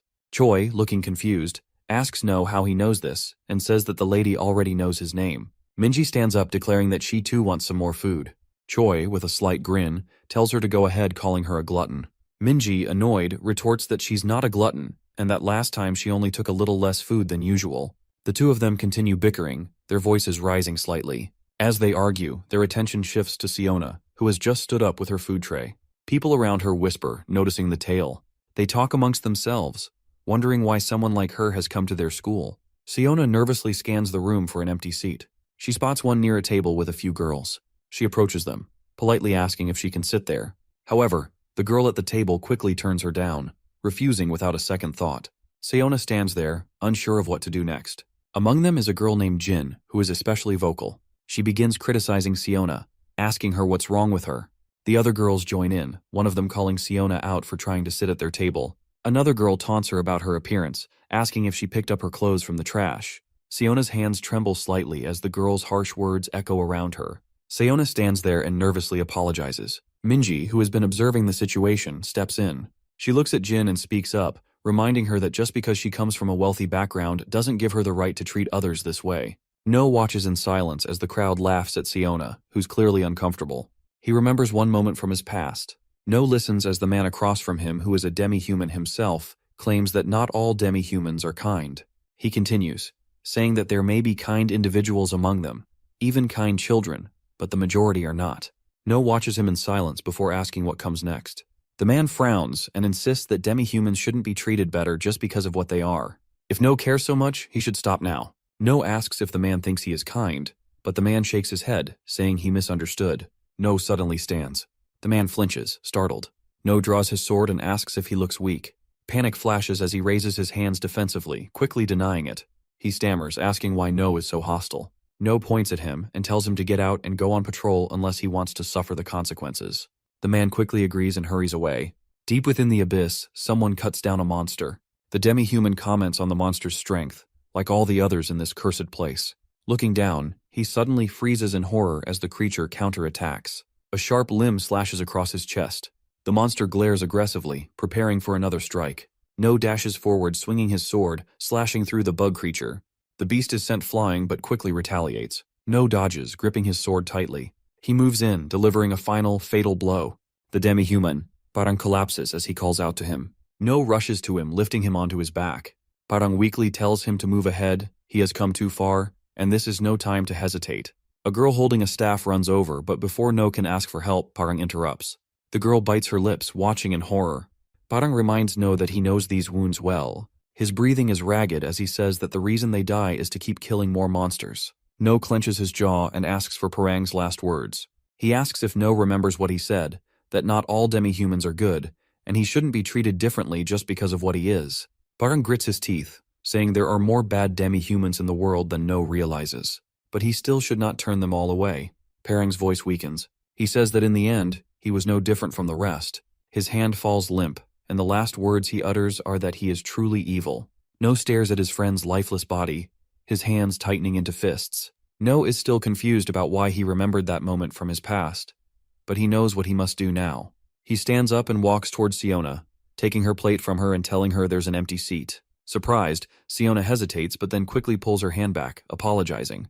No reassures her, saying it's fine, and they walk away. Siona, still uneasy, thanks him but warns that helping her might not be good for him. No dismisses her concern. Jin watches them leave and asks her which kindergarten they are from. Another girl chimes in, mentioning that it's indeed the same kindergarten, and suggests they could gather information on No and his friends if needed. Jin says she can already tell from the way No has brought Siona to his table, including her and his friend circle, that No is from a much lower status. Siona is introduced to everyone around the table, and Jung offers her a drink, welcoming her as a friend. No's group of friends seems pleased with the new addition. Siona drinks the tea Jung gave her, still slightly teary. Later, the group goes to the playground. No tells them he's going to teach them how to suppress their mana and hide their presence. Siona admits she doesn't know how to control her mana. No reassures her, saying she knows how to hide her energy. He then instructs the group to practice by hiding their presence in the open area of the playground, without using the buildings for cover. The game of hide-and-seek begins. No counts to 100 while the others hide. Once he finishes counting, he starts searching for them. He quickly finds Choi, Minji, and Yuna with ease. He realizes that Siona and Jung are the only ones left. Jung does a great job hiding her presence. No can't feel her at all. He decides to find Siona first. While searching, No hears some rustling from behind a bush. He rushes toward it, but when he checks, no one is there. Siona has already sprinted away.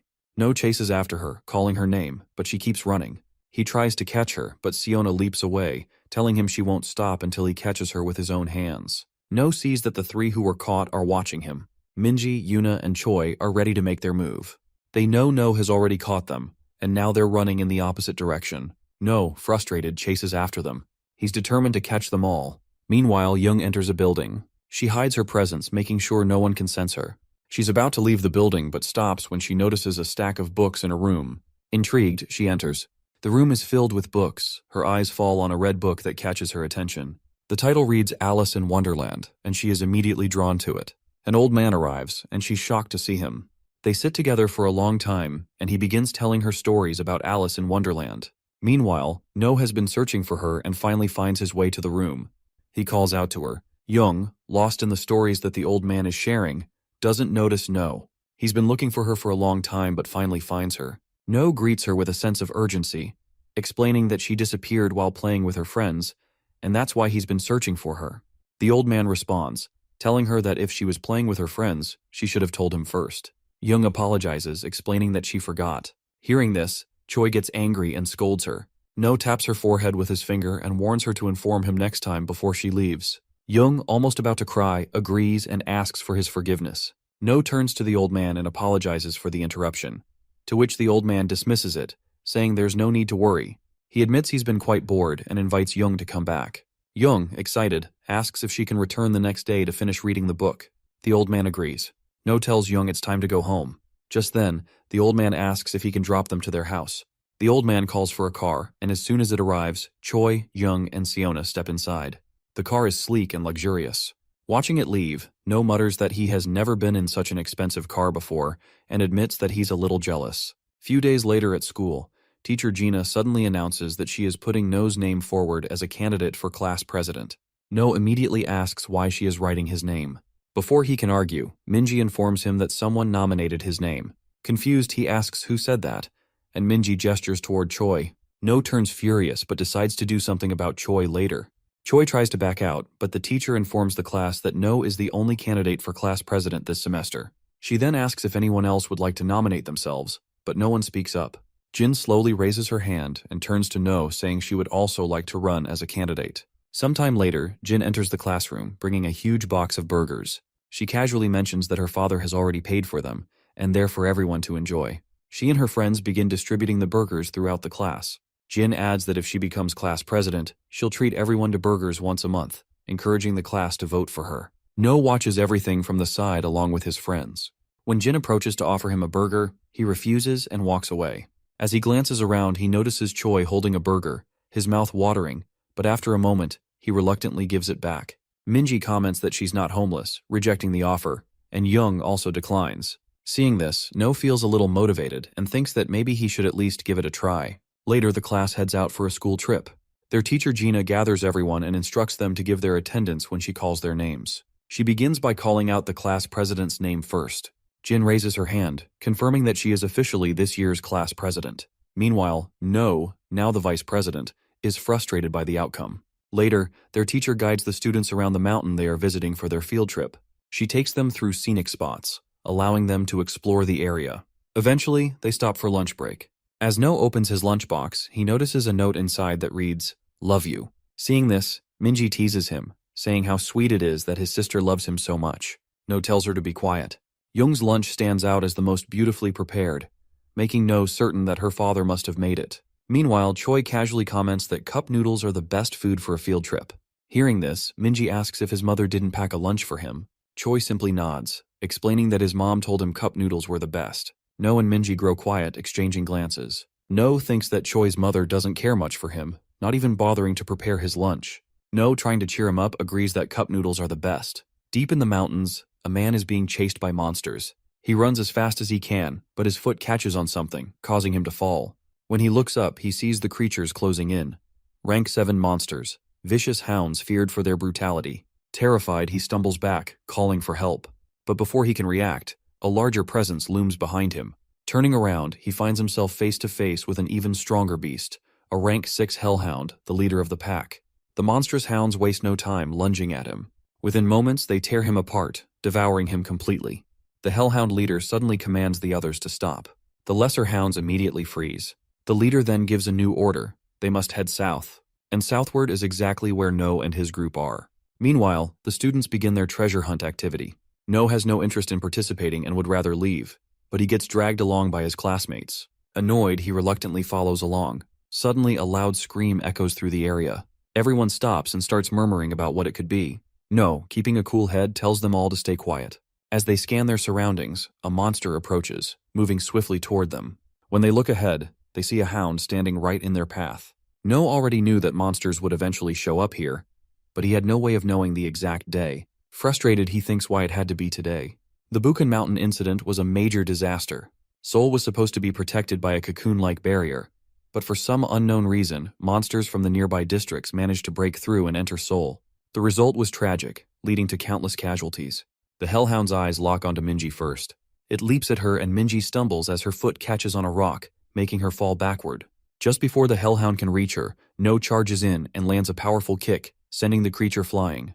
Without wasting a moment, he attacks it repeatedly with his fork, striking over and over until he finally kills it. Turning to Minji, he asks if she's okay. Minji quickly nods, but Choi steps in, saying they should be asking him instead. He then comments that No's actions just now were completely unlike the boss he knows. No simply replies that he was just caught a little off guard. No realizes that Choi saw something he shouldn't have. In that moment, when he killed the monster, he had become the undead version of himself from his past life, a player consumed by hatred for monsters. He had just revealed a side of himself that he never wanted anyone to see. Before he can dwell on it further, more monstrous roars echo through the area. The sound grows louder, signaling the approach of even more creatures. Choi, alarmed, asks what they should do, while Minji immediately insists that their only option is to run. No agrees it makes sense to escape first. But he knows that hounds always move in packs, and now an entire group of them is descending from the top of the mountain. If they stick together, he might not be able to protect everyone. There's only one option left. He takes a deep breath and tells everyone to listen carefully to what he's about to say. Meanwhile, another group of students continue their treasure hunt. Meanwhile, Jin spreads her handkerchief over a rock and sits down, watching her friends as she casually tells them to hurry up and find the treasure. Jin's friends make excuses, saying they need a break and that searching for the treasure is too much effort. But as soon as she glares at them, they quickly get back to work, resuming their search without further complaints. Just then, Jin notices a group of students running toward her, screaming in panic. At the same time, a pack of hellhounds emerge, chasing them down. The terrified students rush past her, leaving her frozen in place. Before she can react, one of the hellhounds leaps straight at her, ready to strike. But before it can land its attack, a gunshot rings out. The bullet strikes the hellhound, killing it instantly. Though still shaken, Jin quickly realizes who fired the shot. No lowers his gun and looks at her. He tells her that if she doesn't want to die, she should get down the mountain immediately. Jin trembles with fear, struggling to steady herself. No, looking at her coldly, tells her that he has already done enough. She can handle the rest on her own. Turning away, he starts to leave. But before he can take another step, Jin grabs his hand. She insists that he can't just leave. He has to protect her. No yanks his hand free. He warns her not to get in his way and orders her to leave. Earlier, No gathers his friends and instructs them to run as far down the mountain as possible. If they spot any other hunters, they should call for help immediately. Choi hesitates, then asks if No isn't coming with them. No shakes his head, saying he has to stay back and search for other survivors. Choi, refusing to leave him behind, declares that he'll go too. He's learned from No, and now it's his turn to help. But before he can say another word, No cuts him off. His voice turns cold as he orders Choi to stop joking around and focus on surviving. No continues instructing his friends, emphasizing that from now on, they will operate as a 4-person party. He warns them to keep one thing in mind: hounds are monsters with great sense of smell. To avoid detection, they must suppress their mana as much as possible since these creatures can easily sense it. Once they head down the mountain, No moves in the opposite direction, climbing higher. Along the way, he tosses Young's food onto the ground. Since it was prepared by her father, it contains traces of mana. This will momentarily confuse the monsters, giving him an advantage. Activating his mana detection, No thoroughly scans the area, pinpointing the exact locations of nearby monsters. Satisfied with the information, he mutters to himself that he has already bought his friends enough time to escape. He sprints toward the hellhounds. No spots the hellhound boss lurking in a particularly dark area of the mountain, its presence radiating an ominous aura. He mutters to himself, realizing this fight will be far more difficult than expected. Though he still possesses half the mana he had in his past life, it won't be enough for a prolonged battle. Fortunately, he has one of Young's drinks, a potion crafted by her father, which might prove useful. Suddenly, loud screams echo through the area. No turns to see that a group of hunters has already arrived, but they are being overwhelmed by the horde of hellhounds. One by one, they are torn apart until only a single survivor remains. Before the last player can react, a hellhound lunges at him, finishing him off. No leaps into action, jumping onto one of the hellhounds. As he lands, he quickly grabs a small sword from the fallen player's bag. Armed with this new weapon, he prepares to cut through the swarm of monsters. One hellhound immediately pounces on him, but No swiftly spots its weak point and drives his sword straight through it, killing it in an instant. As the creature's lifeless body is flung aside, another charges toward him. No moves with incredible speed, slashing through the monsters one after another without hesitation. As No finishes off one hellhound, another lunges at him from behind. He swiftly dodges the attack and drives his dagger deep into the creature's stomach, killing it instantly. Several more hellhounds surround him. He channels a significant amount of mana into his sword, infusing it with power. Sharp, needle-like projections form along the blade, and with a single slash, he releases them. The small mana-infused needles pierce through the attacking monsters, wounding them all at once. Landing back on the ground, No moves quickly. Using his sword, he carves a massive symbol in the sky, a large glowing star. The moment he completes it, a powerful explosion erupts, consuming all the nearby hellhounds in an instant. The overwhelming blast leaves nothing but silence in its wake. Back in the present, No now holds a gun and a small sword, weapons scavenged from the fallen hunters. Having saved Jin from the hellhounds, he turns to leave. She attempts to stop him, but No coldly tells her not to get in his way and to leave immediately. Jin lets him go, and without another word, No walks away. Jin watches No and firmly declares that she wants him. No finally reaches the boss area after running through the battlefield. Standing before him is the rank 6 monster, the Hellhound boss. Darkness emanates from its body as it marks No as its target. No challenges the beast, declaring that no matter how much it tries to mark him, tonight, it will die. Without wasting time, he unleashes his small needle attack once again. The mana-infused needles fly through the air, piercing the lesser hounds surrounding their leader. As the smaller monsters collapse, No steps forward to face the boss. At that moment, 2 hounds attempt to ambush him from behind. Sensing the attack, he swiftly dodges, taking down one with his sword and shooting the other with his gun. More hellhounds swarm toward him, but No moves through them with deadly precision, cutting down every monster in his path. His relentless assault clears the way as he advances toward the Hellhound boss. Hounds still remain in large numbers before No. Annoyed, he mutters about how troublesome they are. Meanwhile, his friends continue their descent down the mountain, running as fast as they can. No had warned them that the monsters they were up against had powerful mana-sensing abilities. To avoid detection, they had to suppress their mana. Following his advice, they kept their mana suppressed as they made their way down. They reach a point where 2 paths diverge before them. Unsure which way to go, Choi turns to Young and asks for guidance. However, Young is exhausted, barely able to keep up. Despite her fatigue, she recalls that No had specifically assigned her and Siona as the group's navigators. Since they were the best at reading terrain, it was up to them to decide the safest route forward. Back in the present, Young uses her mana detection ability, sensing a strong darkness emanating from the left-hand path. At the same time, Siona, relying on her heightened senses, listens carefully and confirms that there are no safe sounds coming from that direction. With that, the group quickly decides to take the other path and starts running at full speed. As they rush forward, Choi suddenly hears deep growling behind them. He panics, but before he can turn around, Minji grabs his hand and firmly tells him not to look back. Her mind flashes back to what No had told her earlier. No one should make reckless decisions. She clenches her teeth, determined to follow his advice. The group continues to sprint, but Young abruptly stops. A wave of darkness surges ahead, stronger than before. Alarmed, she warns the others. They see a lone hound monster blocking their path.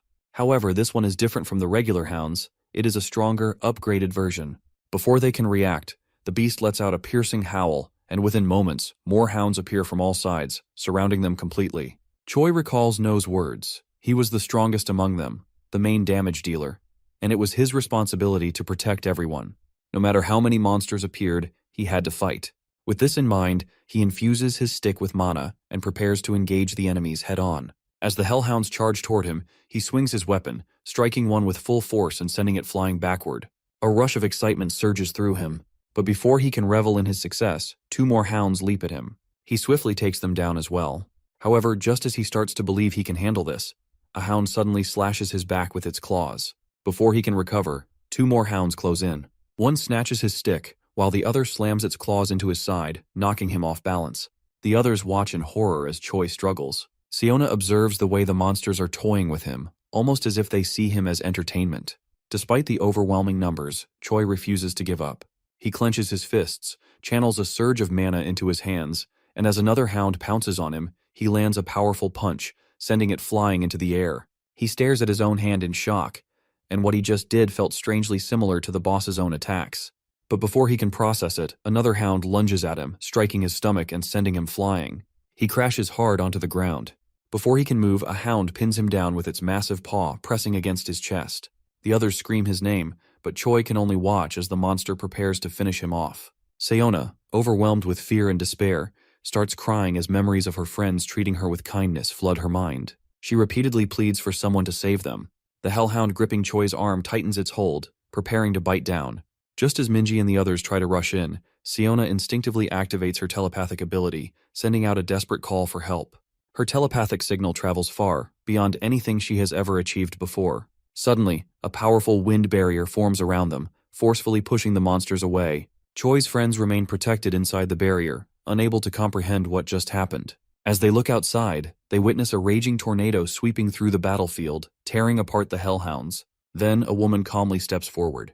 She glances at them and speaks, asking them to close their eyes for a while. She is about to deal with these nasty dogs. This woman is one of the 12 sovereigns, known as Divine Tempest, and her name is Shin. Meanwhile, No continues his intense fight against the Hellhound boss, surrounded by countless monsters. Feeling his exhaustion, he drinks the potion crafted by Young's father, allowing him to recover slightly. Without wasting time, he charges forward, using his heavenly steps to strike down an enemy. However, the horde remains relentless. Another monster rushes at him, and he pulls out his gun and takes it down.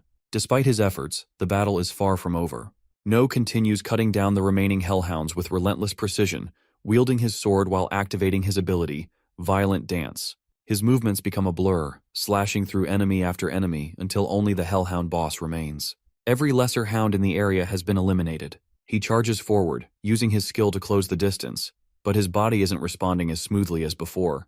Ignoring the strain, he swings his sword directly at the hellhound, only for the beast to clamp down on the blade with its powerful jaws. No immediately draws his gun and fires multiple shots at the monster, but it refuses to let go. In retaliation, the hellhound prepares to unleash a devastating fire blast. Sensing the danger, No quickly leaps away, narrowly dodging the attack. The flames scorch the ground where he stood moments ago. Without missing a beat, he unloads his remaining bullets into the hellhound, each shot striking its body. The creature staggers from the damage, but before No can press his advantage, his ammunition runs out. Realizing he has no choice but to engage in close combat, he grips his sword tightly. However, he can already feel his mana depleting. Despite this, he notices the hellhound is also exhausted. Now it all comes down to who can outlast the other. The hellhound begins summoning multiple dark energy spheres. Snarling, the beast speaks in a guttural tone, mocking No's arrogance. Watching the swirling orbs, No quickly assesses the situation. These aren't just normal attacks. This seems different from a simple marking ability. It launches the dark spheres toward him. As they race through the air, the beast growls that it will tear him apart. Instead of dodging, No charges straight at the attack, slicing through one of the orbs with his sword. However, instead of shattering, it releases a surge of darkness. He braces himself, analyzing the effect. Realizing it isn't poison, he concludes that he can keep cutting through them without worry. Pushing forward, he steadily closes the distance between himself and the hellhound. Just as he nears, the hellhound, already anticipating his approach, prepares a devastating fire breath. Cloaking itself in darkness, it suddenly unleashes a massive wave of flames directly at No. No raises his sword to block the attack, but the force is too overwhelming. The intense heat and pressure sends him flying backward, crashing hard against the ground. As he struggles to push himself up, he assesses the extent of his injuries. Despite using the last of his mana for defense, his body is battered. Breathing heavily, he mutters to himself, acknowledging just how much damage he has taken. At this rate, he won't last much longer. During a fight in his past, No's teammates observe his battered body with concern. One of them mutters that No looks as good as dead, but another quickly corrects him. He explains that No possesses a rare ability known as Berserker. Unlike ordinary talents, Berserker is a gift that only activates in extreme situations, pushing the user beyond their limits. Back in the present, No's mana is completely depleted, triggering his Berserker ability. Despite having no energy left, his body continues to release mana at an explosive rate. His movements become faster. With renewed strength, he charges straight toward the hellhound, closing the distance in an instant. The beast instinctively retreats, but No is already too close. His sword slashes downward, severing two of its legs in a single strike. The hellhound recoils in agony, but even in this state, it refuses to fall. Summoning its remaining strength, it conjures a swirling barrier of darkness to shield itself. No steps forward and swings his sword with full force. The impact shatters the dark barrier, exposing the wounded beast. Glaring down at his opponent, No says he had already declared its death. He delivers the finishing blow, cutting down the monstrous creature. As the battle ends, he finally allows himself to collapse. Sitting down, he gazes at the sunset and falls unconscious. Meanwhile, No's friends find themselves face to face with one of the 12 sovereigns, a woman named Shin. She calmly instructs them to close their eyes, warning them that she is about to eliminate the remaining hellhounds. Her expression turns serious as she unleashes her ability, conjuring two massive tornadoes that spiral through the battlefield with devastating force. In an instant, the remaining monsters are caught in the raging winds, torn apart effortlessly. Once the battle is over, she dispels the tornadoes and releases the barrier that had been protecting the children. Turning to No's friends, she apologizes, admitting that she might have seemed frightening. She hopes they won't start crying, repeating to herself not to panic if they do. To reassure them, she gently tells them there's no need to be afraid anymore. Choi excitedly interrupts, saying it was incredibly cool. Sayona keeps thanking Shin, while Young watches in awe, comparing Shin's strength to No's. Choi, just as thrilled, exclaims that Shin is one of the 12 sovereigns. Shin, however, grows thoughtful. Despite what these children have just gone through, they seem completely fine. She wonders if they have gone mad from fear or if they are just handling everything unnaturally well. Her gaze shifts to Choi, noticing he has taken the most damage. Concerned, she checks him for internal injuries. As she examines them, she senses something unusual. Young's mana feels different, far stronger than the others. Shin rushes forward and embraces Young, asking if she wants to become a player. Before Young can respond, Choi jumps in between them, declaring that he will be the one to become a player. This reminds Shin of the powerful punch Choi had landed on the monster earlier. Smiling, she pulls him along with Minji into a hug, calling them adorable. Shin turns to Siona, acknowledging the telepathic message she had sent earlier. She praises her for doing a great job, explaining that it was only because of Siona's message that she was able to locate them. Hearing this, Siona feels relieved and proud that she was able to help, even in a small way. With the situation settling down, Shin instructs them to head down the mountain. She assures them that a rescue team will be arriving soon. Minji hesitates and asks if Shin won't be coming with them. Shin explains that she still has more people to save but reassures them that she wouldn't leave them alone. Just then, she gestures toward the forest, saying he has arrived just in time. A man steps out from the trees, approaching them. He looks at Shin and complains that she left him behind, saying it was incredibly difficult to make it here alone. This man, named Cheol, is also a member of the Ocean Clan. Without wasting time, Shin tells the children to follow Cheol and head down the mountain. Choi suddenly speaks up, pointing out that their boss still hasn't returned. This confuses Shin and Cheol as they wonder who this boss is. Meanwhile, No remains unconscious, lost in a dream. Memories from his past life resurface. In the vision, he is severely injured, and a girl is healing him. She scolds him, telling him to take better care of himself. If she hadn't been there, he would have died countless times. She points out how recklessly he pushes himself just to stay conscious. Even as she heals him, No makes a face and questions why she's so angry. After all, it's his body. The girl, Yu Jong, glares at him and snaps back, saying that since she's the one always taking care of it, his body might as well belong to her. No sighs and apologizes, asking if she's happy now. But Yu Jong isn't satisfied. She smirks and tells him that if he's really sorry, he should spend time with her over the weekend. No responds asking why, but she cuts him off, telling him to just listen if he does not want to die. Back in the present, No opens his eyes and finds himself in a hospital room.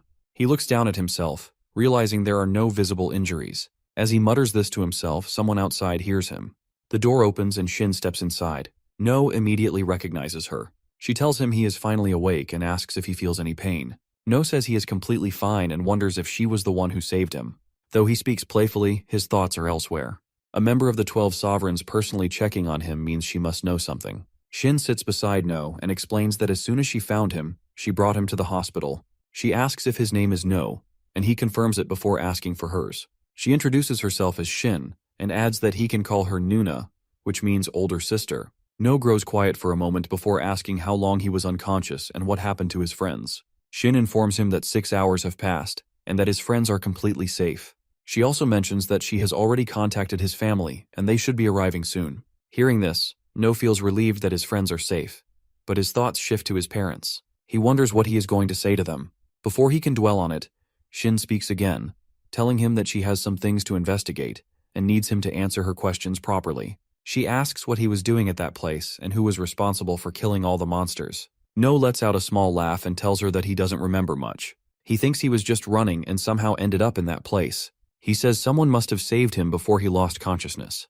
Shin moves in closer and states that with so many monsters killed there, she has a feeling that he was the one who defeated them.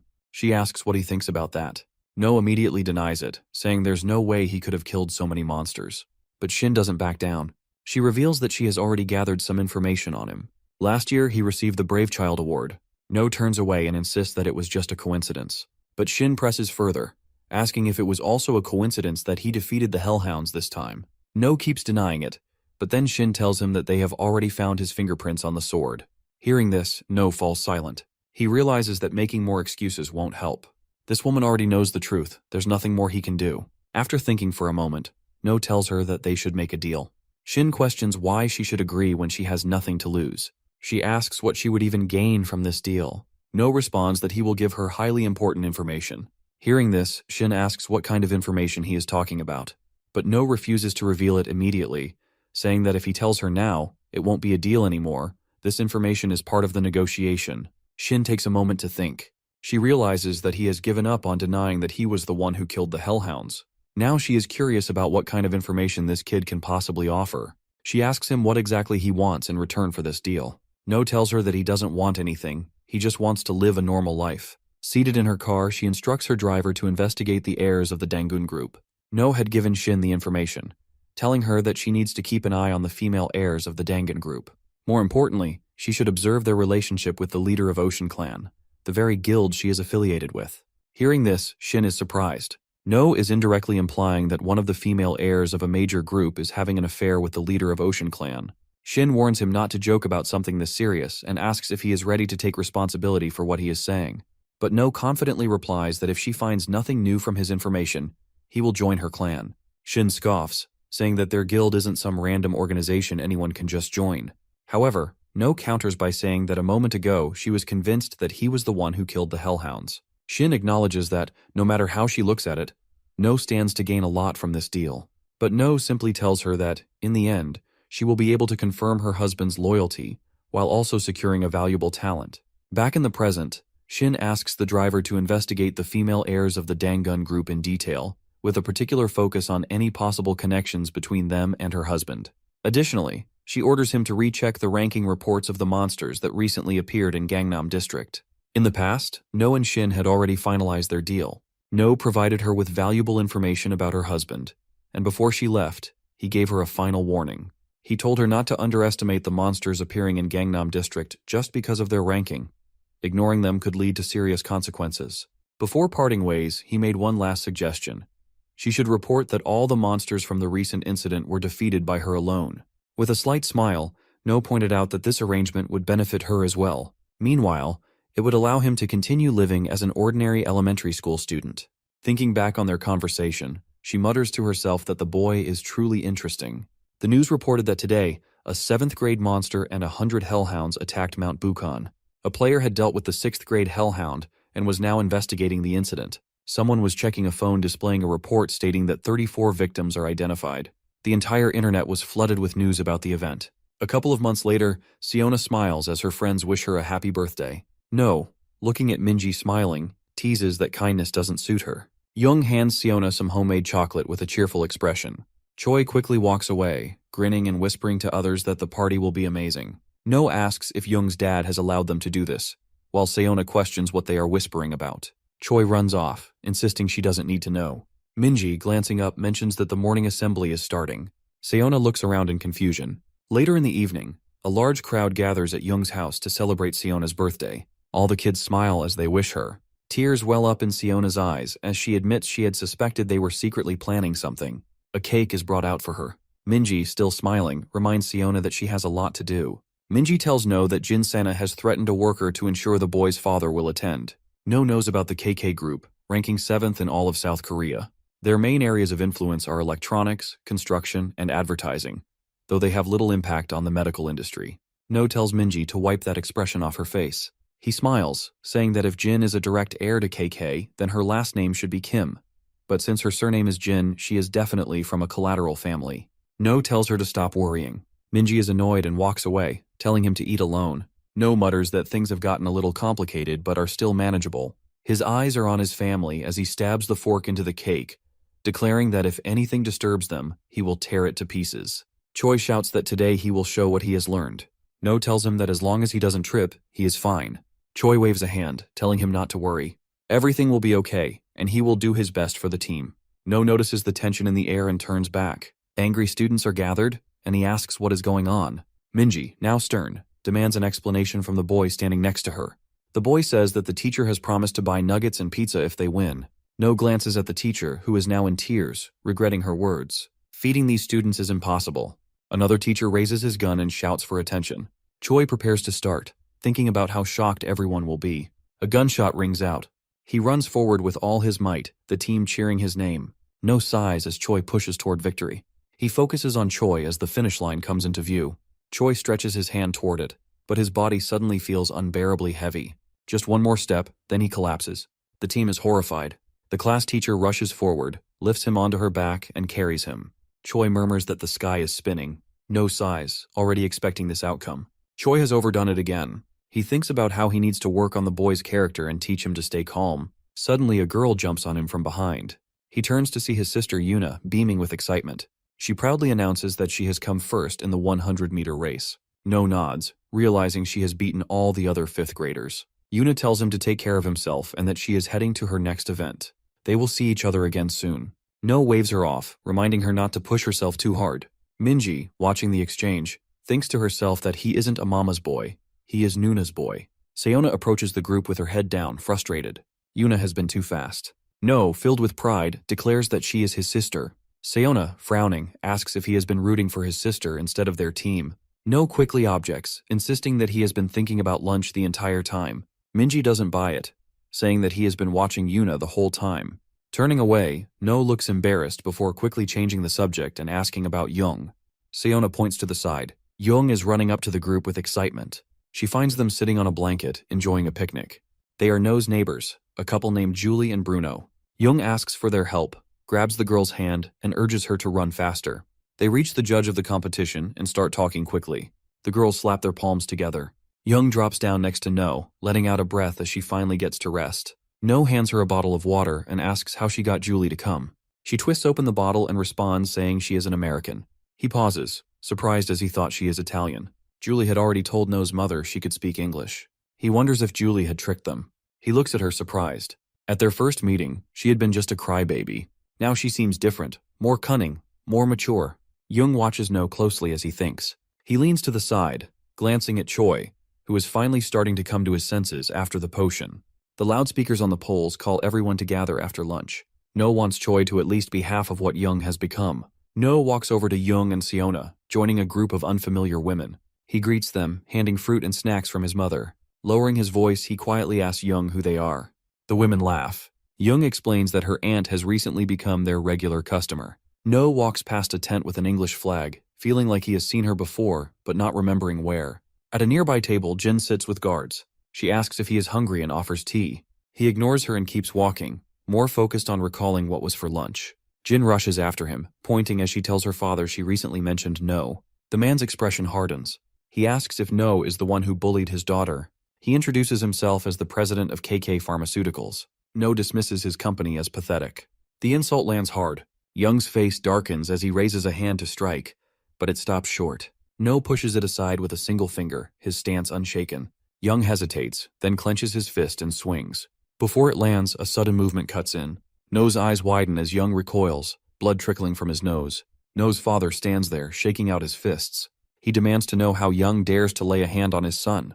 He grips No's shoulders, checking if he is hurt. No brushes it off, saying he is fine but doesn't appreciate the interference. Young is furious that someone like him dared to strike him. Guards rush forward as the director orders them to take No's father. No clenches his teeth, ready to handle this himself. But his father moves first, stepping in front of him saying everything is under control. No stands behind his father. He trusts him to handle it. A crowd gathers around the scene. Young now understands exactly who he is dealing with. No's father adjusts his glasses, fixes his hair. He asks if Young remembers him now. Young shudders, his mouth opening in shock. No's father slides his hands into his pockets. The director shouts, recognizing him as the head of the department at Sirius. Young clenches his teeth, struggling to process why someone like Sirius is here. No is equally shocked. He cannot believe his father holds a high position at Sirius. Sirius is South Korea's second largest company, known for supplying cars and devices for hunters. Young, still shaken, points at Sirius and demands to know what he is doing here. Sirius frowns and Young quickly apologizes, admitting he was just curious about why the head of the strategic department was here. No realizes his father is not just an important figure. He oversees the production of devices for the company. Sirius pats his son's head, explaining he only came to watch his children perform, though Young seems to have a problem with his son. The director's face twists in anger, but there is nothing he can do. Companies like KK are nowhere near the level of Sirius. Sirius is not just a high-ranking official, he is one of the key developers in the field. The director bows, hastily offering sincere apologies, realizing he made a grave mistake by provoking someone of Sirius's status. Young orders his daughter to apologize. Jin, frozen in place, hesitates. Her eyes dart around in confusion, struggling to react. Two boys whisper, wondering what kind of argument this is. It looks like Jin and No were arguing, but in the end, she lost. They laugh, saying she deserves it for always picking on others. Jin lowers her head. The boys warn the others not to look at her, or they might get into trouble too. She wants to apologize, but her voice shakes. Tears well up in her eyes and she runs away. Sirius places a hand on No's shoulder, saying they should leave now. As for hitting him, they can consider themselves even. Young bows to Sirius, who walks away with his son and tells him to take care of himself. No worries about the consequences, but Sirius turns him around, kneels, and tells him not to handle things alone next time. He should come to him instead. Sirius smiles as he tells No he is still too young and that relying on his parents is completely normal. No looks at his father and Sirius takes his hands. No thanks him, promising himself he won't forget this warmth ever again. Elsewhere, on the upper floor of a ruined building, a man in a suit is smoking. He turns to the young man sitting on the couch, asking if it was really necessary to come all the way here to hire him. The client explains he has a big deal, but some people are in his way. He needs help handling them.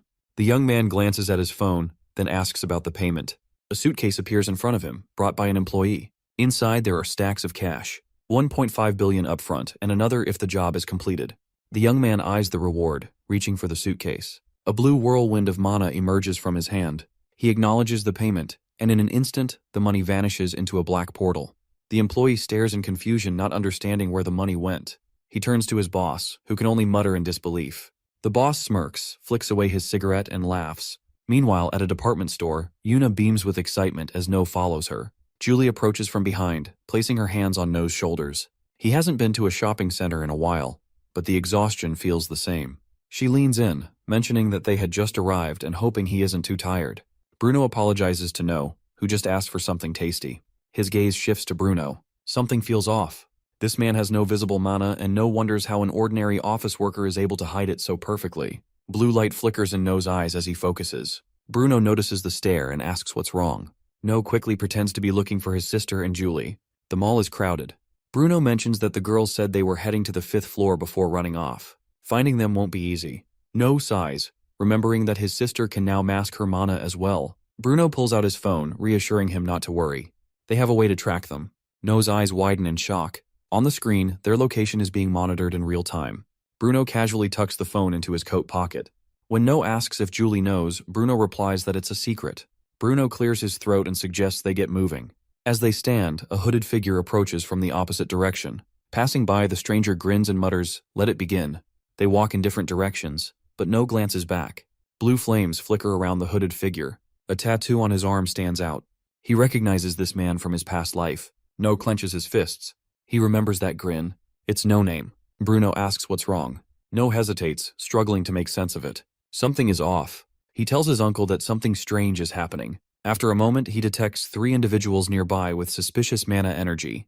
No is surprised but quickly realizes that the energy is not coming from No Name. It is from 3 completely different people. One is wearing a baseball cap, another is bald, and the third has a bucket hat. He conjures 3 small orbs of mana and sends them toward the 3 individuals. Each one is hit, allowing him to pinpoint their exact locations. He is certain these 3 are experienced hunters. The marked individuals start moving around in confusion. 2 of them seem particularly panicked as they scan their surroundings, trying to figure out who targeted them. The third person, the one wearing the bucket hat, remains completely still. Bruno finds this strange. The other 2 suddenly decide to move in opposite directions. Suspicious of their actions, No follows the bald man. No watches as he weaves through the crowded area, carefully tracking his movements. Suddenly, he reaches into his pocket and discreetly drops a mana stone onto the ground. No immediately understands what is happening. These people are planning to cause chaos inside the mall. Before he can react, mysterious blue lights begin appearing everywhere.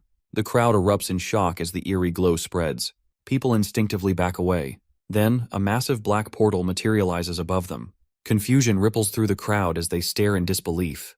Whispers fill the air. Some wonder if this is the mana mall distribution they have only heard about in rumors. A piercing scream suddenly comes from somewhere behind No and Bruno. Countless monster hounds pour out from the portal in an overwhelming swarm.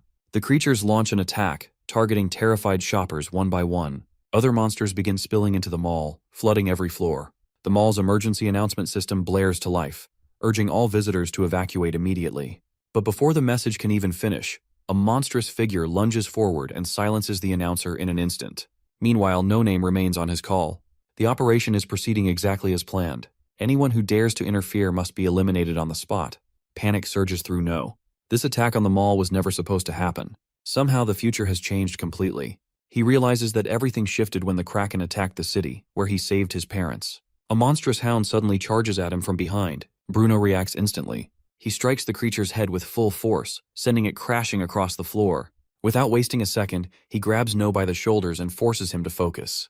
They need to reach Julie and Yuna before it is too late. No regains his composure. Their mission is clear. They must get to Julie and Yuna no matter what. No and Bruno sprint toward the escalator, pushing past the panicked crowd as they fight their way forward. Bruno checks his tracking device. Julie and Yuna are still on the 5th floor. His anxiety grows with every passing second. As they near the top of the escalator, a figure suddenly steps in front of them, blocking their path. The man slowly lifts his head, his gaze locking onto No and Bruno. The man smirks under his bucket hat and casually asks where they are headed. No observes his stance, analyzing his presence. This man is at least rank C or higher. Being stopped now, at such a crucial moment, is the last thing he needs. He wastes no time. Summoning his mana, he forms an energy sphere. But before he can make a move, Bruno acts first. In an instant, his fist crashes into the man's cheek. The impact sends the man sprawling onto the floor. Blood trickles from his face as his hat falls off. No freezes. He never expected Bruno to be this strong. Without any combat gear or enhancement devices, he took the man down in a single blow. His earlier suspicions were right. Bruno is far from ordinary. Bruno steps forward and grabs the man's head. Mana surges through his hand as he prepares to strike again. Before he can land the hit, No swiftly intervenes. No steps up and delivers a brutal kick, right between the legs. The man groans, his body curling in agony. Bruno glares at him, but he brushes it off. Killing him would only complicate things. He knows this from experience. The last time he eliminated No Name without extracting information, the consequences were severe. He will not make that mistake again. No tells Bruno they need to move to the 5th floor immediately. He complies, muttering about how terrifying kids these days are. He never planned to kill the guy, just knock him out. Meanwhile, on the 5th floor, just moments earlier, as the mall's emergency announcement blares, Yuna, who was browsing through clothes, accidentally drops the clothes she was holding. Julie looks around, trying to make sense of the situation, while Yuna, still piecing things together, wonders if there was an unequal distribution of mana. Wanting to confirm her suspicions, Yuna activates her detection skill. She closes her eyes and focuses as her mana field expands, scanning the area. Yuna quickly counts 6 monster hounds on the 5th floor. If they are not careful, they could be cornered. She opens her eyes, ready to reassure Julie that she will protect her. Before she can finish, Julie suddenly screams. Yuna snaps her head around. A hound monster leaps at her, ready to strike. Before Yuna can react, Julie grabs her hand and yanks her to the side. She snatches a clothing hanger from a nearby rack and channels mana into it. Julie tightens her grip, reinforcing the hanger with even more mana. In a swift motion, she swings, striking the hound and sending it flying. Yuna stands frozen. She had always assumed Julie was just an ordinary human, but seeing her wield mana so effortlessly changes everything. Julie is a player. Glancing at the now damaged hanger, Julie sighs. She will need to replace it later. For now, she turns to Yuna and urges her to head straight for the evacuation point. Bruno and No are likely already waiting. As they move forward, more hound monsters begin emerging from behind them. Their numbers are growing. Julie holds Yuna close, moving carefully to avoid detection, but the hound's sharp sense of smell makes escape impossible. Within seconds, the monsters lock onto their presence. As they sprint through the mall, Julie hurls orbs of mana at the pursuing hounds. Each strike slows them down, but deep inside, she knows the truth. These monsters are faster than she expected. If this keeps up, her mana will run out. She needs a weapon, something that won't drain her energy. Up ahead, Yuna spots an escalator. Julie calls out, warning her to stop. But Yuna keeps running. Then she looks up and sees a hound monster is already midair, leaping straight toward her. She freezes. Its glowing eyes lock onto hers, but instead of fear, a strange calm washes over her. The fear Yuna once felt when facing the Kraken is gone. Mana energy surges through her body, flowing naturally. As the attack comes her way, she leaps left, narrowly dodging the strike, then twists midair. With perfect control, she lifts her right leg and kicks. The impact is crushing. The hound monster hurtles off the edge of the 5th floor, vanishing into the depths below. But as Yuna exhales, ready to land, her foot slips. Julie appears, catching her just in time. Julie grips Yuna tightly, her heart racing. She quickly asks if Yuna is okay. Still smiling, Yuna reassures her she's fine. More hound monsters flood in from every direction, cutting off their escape. Julie scans the area and spots the escalator. She quickly turns to Yuna and asks if she can make it. Yuna nods. Mana energy pulses through their bodies as they push off the ground. In one swift motion, they leap and their feet land safely on the escalator. Julie doesn't stop. She tells Yuna to get down quickly. 2 hound monsters stand on the upper floor, furious that their prey has slipped away. Julie clenches her fists. Without proper combat gear or a weapon, fighting here will be difficult. She needs something solid to use. As they near the bottom of the escalator, a hound monster suddenly leaps from above, aiming straight for Julie. She grabs a mannequin torso from the side and swings it with full force. The impact is brutal. The monster is sent flying, crashing off the escalator and out of sight. She doesn't stop. 2 more hounds charge at her. Holding the mannequin like a weapon, she swings again, knocking both creatures away in one swift motion. Yuna watches, amazed by Julie's skill. Meanwhile, No and Bruno move cautiously through the area. No suddenly stops, noticing lipsticks and other cosmetic products scattered across the floor. He picks one up, rolling it between his fingers. If he has nothing else to use as a weapon, this will have to do. He throws the lipstick at one of No Name's henchmen. He deflects it with ease, just as he expected. It was never meant to hit. The moment his attention shifts, No rushes in. He strikes hard at his shin. He stumbles, but it isn't enough to take him down. He follows up with a powerful punch straight to his head. The force of the blow is devastating, leaving his face bruised. No quickly reports to Bruno. He asks if he has finished on his end. Bruno confirms. Now, all that remains is for them to head upstairs. Just as Bruno prepares to move, No stops him. He believes that if they wait a moment, they might be able to sense their targets more clearly. After a brief pause, he successfully pinpoints their locations. Before he can react, a hound monster crashes down from the upper floor, followed by 3 more. No and Bruno immediately look up, scanning the area. Above them, they see No and Yuna safe. With that reassurance, they grab weapons from their fallen enemies and make their way upstairs. As they move, Bruno asks if they need any protective gear. No considers his question but feels confident with just the short sword he picked up. No suddenly stops. His grip tightens around the sword. Bruno notices the shift in his behavior and asks what's wrong. On the floor above them, a man in a black jacket stands motionless. They recognize him instantly. It is the same person they spotted on the ground floor earlier. His mana energy surges, radiating an intense aura. No turns to Bruno and asks if he is the one behind the chaos in the mall. Bruno confirms it. Bruno instructs No to go and find his older sister, but he refuses to leave. He declares that he will be the one to take him down. Meanwhile, Julie and Yuna find themselves approached by 2 henchmen of no name. One looks surprised to see a foreigner. The other grins along with him, amused by the situation. Slowly, they start moving toward Julie and Yuna. Julie immediately steps in front of Yuna, shielding her. The henchmen will be forced to retreat soon as the Scylla are on their way. But before that happens, they decide to amuse themselves a little longer. Julie is disgusted while Yuna trembles behind her. Julie urges Yuna to find a place to hide. She promises to find her later, but Yuna refuses. She insists that she can fight too and begs Julie not to worry about her. Before she can argue further, the hooded man suddenly shouts, declaring that they won't let the kid escape. Almost instantly, his partner appears behind Yuna, blocking her path. A chill runs down Yuna's spine. She stands frozen as cold sweat trickles down her back. Before the man in black can lay a hand on Yuna, Julie grabs a mannequin torso and swings it at him with full force. But just as the attack is about to land, the hooded man pulls out a gun and fires. The shot sends the mannequin flying from Julie's hands. The man in black flinches, wincing as he clutches his ear. The hooded man smirks and warns Julie not to do anything reckless. He tells her to cooperate.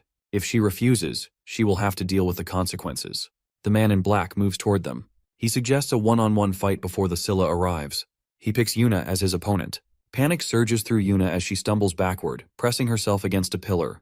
The man smiles slyly, raising his hand toward her. He tells her not to be afraid, insisting that he isn't a bad person. His fingers reach for her, but just before he can make contact, Yuna jerks her head to the side, barely avoiding him. Without a moment to lose, she ducks and sprints away. But no matter how desperately she tries to escape, it's hopeless. With a quick burst of mana, the man moves in a flash, grabbing Yuna's right arm before she can get any farther. Yuna's eyes widen in shock. Acting on instinct, she channels mana into her palms and unleashes an attack. The blast forces the man to leap back. In response, both of them summon barriers, their energy colliding mid-air. The man in black stares at her, visibly surprised. He never expected a girl like Yuna to wield such immense mana, enough to launch an attack and create a barrier at the same time. He can't believe he's being forced into a standoff with a mere child. But he has no patience for this. Reaching into his pocket, he pulls out a dagger. He knows that if he captures this girl, he will be rich. He lunges, slashing at her barrier with rapid strikes. Yuna grits her teeth, bracing herself as each blow collides with her shield. The barrier holds firm, but the relentless assault doesn't stop. The man keeps hacking away, his dagger striking over and over. With each impact, the blade grows duller. Now it is almost half its original size. Yuna watches his expression shift and wonders if she has finally made him give up. But before she can react, he suddenly thrusts his bare hand straight through her barrier. Shock washes over her as his fingers clamp tightly around her arm. A sinister grin spreads across his face. Meanwhile, on the ground floor of the mall, reinforcements from the Silla clan finally arrive. Their priority is to evacuate civilians before dealing with the monsters wreaking havoc. As they move to control the situation, a strange creature materializes in front of them. The entire squad freezes and sees a rank 8 swamp slime. Their leader wastes no time and orders someone to call in long-range attackers before engaging. But one of the melee fighters steps forward.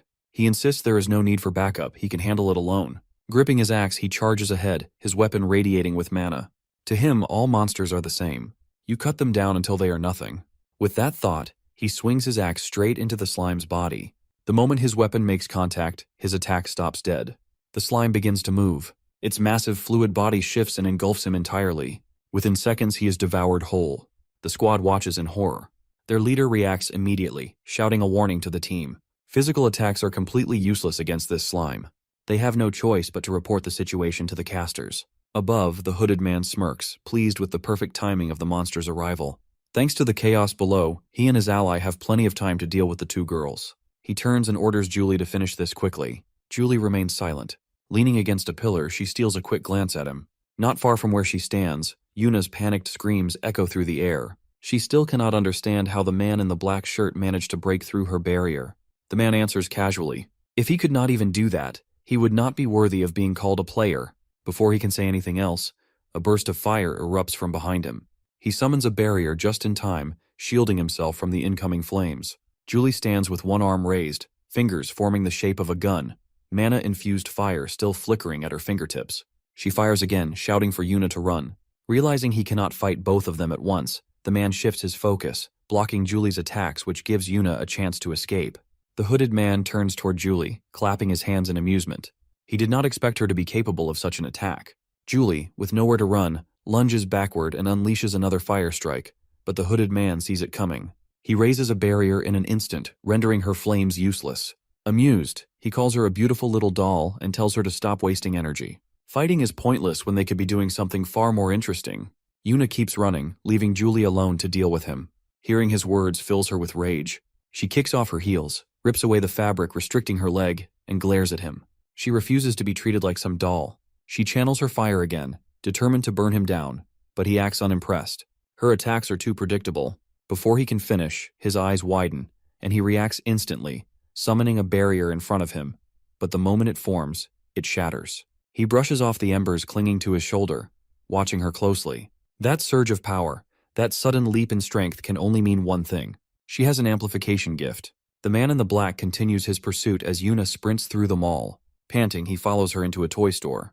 Yuna backs up against the shelves, trapped with nowhere left to run. She channels mana into her legs and leaps onto a nearby shelf. Snatching a toy box from below, she hurls it at him, but he reacts instantly, activating a barrier that deflects it with ease. Frustrated, he slams his foot against the shelf, shaking the structure. Yuna loses her balance and begins to fall. Seeing his chance, he channels mana into his hands, aiming to cripple her legs and keep her from escaping. Just before she hits the ground, she activates a barrier of her own, clashing directly against his.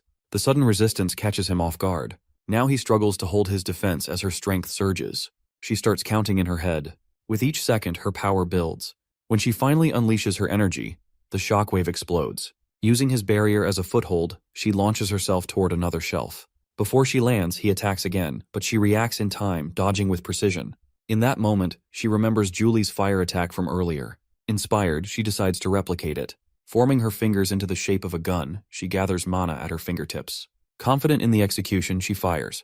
The glowing projectile, a technique she calls mana bomb, rockets forward faster than he can register. It strikes him directly. A massive explosion tears through the area, thick smoke swallowing everything in its path. Outside the toy store, the hooded man stares in shock. He never expected his partner to be taken down by a mere child. Yuna bursts out of the store, gripping a baseball bat in her hand as she calls for Julie. The hooded man hesitates. Fighting now would be risky, but backing down would mean all his efforts were wasted. Julie spots Yuna approaching and immediately yells for her to stay back. She is about to unleash her full power. But before she can act, the hooded man moves first. A magic circle appears beneath her feet, and chains shoot out, coiling around her legs. As she struggles, he steps forward, uninterested in a fair fight. He grabs her from behind, locking her in place. She thrashes, but his grip holds firm. A sinister grin spreads across his face as he pulls out a dagger, whispering that she never saw this coming. Yuna watches in horror as she realizes Julie is trapped. She moves to step forward, but the hooded man tightens his hold and presses the blade closer, making it clear that if she takes another step, Julie could be seriously hurt. Rage boils inside Yuna, and she almost screams. But before she can react, the man in the black shirt reappears and drives her head into the floor. Yuna stares in shock. That explosion should have killed him, yet he stands there unharmed. The man smirks, as if reading her thoughts, and tells her a mere child could never kill a real player. Pinned to the ground, Yuna is helpless, unable to reach Julie. She watches as Julie calls her name. Just as everything seems lost, a sudden surge of energy erupts from within Yuna. Mana flares uncontrollably, crackling through the air in violent bursts. The black shirt man stumbles back. He never expected this much power from a child. If it continues, she could end up blowing apart the entire area. Still standing, Yuna screams for Julie. At the same time, Julie fights against the hooded man's grip, calling back to her. Frustrated, he warns her to stop struggling, but she refuses. Annoyed, he drives the hilt of his dagger into her stomach. The impact knocks the air from her lungs, and she collapses, unconscious. The hooded man orders his partner to handle Yuna while he takes Julie. The black shirt man sneers, asking if she has a death wish. Without waiting for an answer, he swings, his fist crashing into the side of her head. The impact shatters her barrier completely. Mana disperses and her vision blurs. She struggles to hold on, but darkness swallows her whole. In her unconscious state, Yuna drifts through a familiar void. Memories surface of a past encounter in this same space. A deep, unfamiliar voice had once spoken to her, offering power. She remembers No's warning never to listen to that voice. It was too dangerous. Nothing had happened back then, but if the situation were different next time, no one could predict the outcome. No had promised to help her grow stronger the right way. He had urged Yuna to live a normal life, to never entertain that voice again. As a sign of their pact, Yuna had linked her pinky with No's, sealing their promise. But waking up now, coughing up blood, all she feels is regret. She whispers an apology to No in her heart. This time, she has no choice. She has something she must protect. Her friends, her family, they deserve peace. And if breaking that promise is the only way to ensure it, then so be it. Her hands tremble, but her gaze hardens as she locks eyes with the black shirt man. The man smirks, watching her struggle to stand. He swings, aiming to finish her for good. But before his fist can land, a powerful strike from behind sends him flying. Bruno's punch sends the man in the black shirt tumbling across the floor. Yuna exhales in relief. Bruno, noticing her weakened state, removes his coat and drapes it over her shoulders. He commends her for fighting bravely and reassures her that she can leave the rest to him. Standing like a giant bear, Bruno's overwhelming presence fills the hooded man with fear. In a single step, he closes the distance. Before his opponent can react, Bruno grabs his head and slams it into the ground while lifting Julie's unconscious body into his other arm. The impact shatters the floor beneath them. Nearby, the dagger belonging to the hooded man rolls toward the black shirt guy. He hesitates before picking it up, his eyes flicking to Bruno's trembling hand as he holds Julie. Deep gashes cover her body. The man in black forces himself to move, gripping the dagger as he charges. He lunges forward, shouting for Bruno to die. But Bruno doesn't flinch. His fist swings in a devastating arc, slamming into the man's face and sending him crashing away. Bruno's fury reaches its peak. His voice drips with righteous wrath as he vows to make them pay for what they did to Julie and Yuna. Mana surges through his entire body as he steps forward. The man in black, sprawled on the ground, begs for mercy. But Bruno, consumed by rage, tells him to settle his business in hell. He gathers all his remaining mana into his hand and ends it in a single final blow. A few days earlier, before the attack on the mall, deep within a remote forest, two men argue inside an old shack. One of them, a subordinate, protests against the excessive orders given by a man known as No Name. This group was responsible for forcing Kim Kyung, the Vice Lord, to resign. Frustrated, the subordinate brandishes his spear, vowing to kill No Name and deal with Gil Seong-jun as well. He lunges, unleashing a rapid flurry of strikes. But something is off. No matter how many times he attacks, his target remains untouched. Before he can react, a blade pierces his stomach from behind. Panic sets in as he realizes the truth. No Name's gift is disorder, which distorts perception itself, making it nearly impossible to land a hit. No Name watches calmly as his strength fades, muttering that he talks too much. With a sword in one hand and a rope in the other, No Name wraps the rope around the struggling man's neck and hoists him onto a high beam. As his victim kicks desperately, gasping for air, he tells him he will personally take care of the man's family, especially his wife, and treat her very well. He chuckles darkly as the struggling slows, the legs twitching before going completely still. No Name thanks him for all the hard work, then walks away. A few days later, local authorities discover the subordinate's corpse. Inside the abandoned cabin of Vice Lord Kim Kyung, they find a suicide note, leading them to believe he took an extreme way out. At the mall's logistics warehouse, 6 figures stand waiting. No Name arrives, his sharp gaze sweeping across the room as he asks if anyone else is coming. A young man with a bowl-cut hairstyle steps forward, reporting that Shinhwa clan members have already arrived. Their men who were stationed there earlier have lost contact. Given the situation, they decide to retreat immediately. But before they can leave, the young man with the bowl cut suddenly asks No Name about the child standing behind him. No Name, confused, turns around to see who he is referring to. Adjusting his glasses, he is shocked. No stands behind him and finally speaks, stating that he is glad No Name has noticed his presence. No Name, completely bewildered, questions in his mind who this child really is and how long he has been standing there. Even the bowl-cut-haired subordinate never expected his captain to fail to recognize the child. Assuming it might just be a lost kid, the young man asks No Name why he looks so tense. Since No Name remains silent, the bowl-cut-haired subordinate decides there is only one course of action. He will kill the child with a single slash. He warns No that children should never follow strangers recklessly, as something terrifying might happen. As he prepares to strike, No calmly places his left hand into his pocket, channeling mana into something he holds. The moment the young man swings his sword, No swiftly pulls out a dagger. With a single slash, he cuts through the subordinate's neck, killing him instantly. Blood splatters across the ground. The 5 remaining individuals freeze, their eyes locked on No in shock. Having effortlessly taken down the subordinate, No looks down at the corpse with a blank expression, realizing he shouldn't have killed him so quickly. No Name, who had been standing close, immediately jumps back and commands the remaining 5 to stay on guard. Realizing that the child before them is no ordinary kid, they quickly draw their weapons. No notices their reluctance and smirks. Mocking them, he wonders if they are truly scared of a simple dagger held by a little boy with barely any combat experience.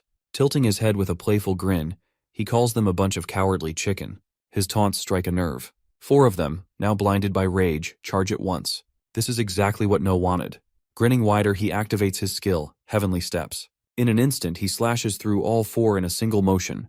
They drop dead before they even realize what happened. Now only No Name remains. No's playful expression fades as he points his dagger at No Name. He asks why No Name is just standing there. If he refuses to move, then he will come to him instead. No Name struggles to process what just happened. A mere child had cut down 4 advanced players in seconds. Attacking recklessly is no longer an option. He quickly channels purple mana throughout his body and dashes at full speed toward No. No watches his movements with a bored expression. The moment No Name swings his blade, No dodges with ease. Lifting his leg, he channels mana into it and delivers a powerful kick to No Name's left arm. The impact sends him staggering back. No observes him with disinterest. Compared to the opponents he will face in the future, No Name's strength is meaningless. Then, without mercy, he states the truth. No one knows No Name because he is insignificant. Hearing this, No Name is consumed by rage. Mana surges wildly around him as he unleashes a relentless barrage of attacks. No is bombarded with slashes from No Name, yet not a single strike manages to touch him. No Name begins to wonder how this kid is dodging every attack so effortlessly. No, still evading with ease, calmly states that he has already experienced this. No Name's special gift proves completely useless against him. No counters. A swift kick to No Name's leg sends him stumbling. He leaps forward and unleashes a flurry of slashes. As his blade cuts through the air, he tells No Name to calm down, assuring him that he has no intention of killing him. No raises his blade above him, and soon the entire room is drenched in blood. After wiping out the last of the enemies, No and Shin step outside the mall. Around them, officers are busy cleaning up, removing bodies of both the terrorists and the innocent victims. Shin stares at the devastation, struggling to believe that the terrorists managed to cause this much havoc. No, hearing this, asks if she was able to capture them. Instead of answering, Shin looks straight at him and states that he now owes her a huge favor. No acknowledges this, promising to repay his debt in the future. He asks Shin to take care of No Name. Shin agrees and begins walking toward No Name. But as Shin approaches, No suddenly hesitates. Something has been bothering him for a long time, and this is his chance to find out the truth. He stops Shin and tells her to wait before reaching for No Name's sunglasses, determined to finally see his face. No Name immediately panics and pleads for him to stop, but No ignores him and pulls off the glasses. The moment his face is revealed, both No and Shin recoil in horror. No struggles to look at it for more than a moment. Shin, standing behind him, looks even worse, barely holding back the urge to vomit. They quickly realize they can't keep staring. No sighs, puts the sunglasses back on No Name, and turns to leave. Just as he starts walking away, someone calls out to him from behind. He turns to see Julie standing there, with Bruno carrying Yuna. He is relieved to see them safe. He rushes toward them, overwhelmed with joy. Not long after, the mall incident becomes a major news story, covered by every media outlet. A reporter on television announces that on December 17th at exactly 3 p.m., a terrorist attack took place inside the mall. The conflict involved summoned monsters and hired players fighting against the terrorists. The leader of the terrorists, identified as No Name, was captured. Shin played a crucial role in their defeat. According to the latest reports, the death toll has reached 23. In response to the tragedy, the Celestial Maiden government issues an official statement expressing deep condolences to the victims. A mysterious man watches the news on his TV. His eyes remain locked on 4 individuals on the screen. A slow, wicked grin spreads across his face. He has finally found them. At a small cafe owned by Young's father, a magical barrier surrounds the cafe, preventing ordinary people from recognizing them. Inside, No and Shin sit across from each other. No responds, saying he wanted to thank her, but there is another reason behind the meeting. He asks what happened to the No Name group.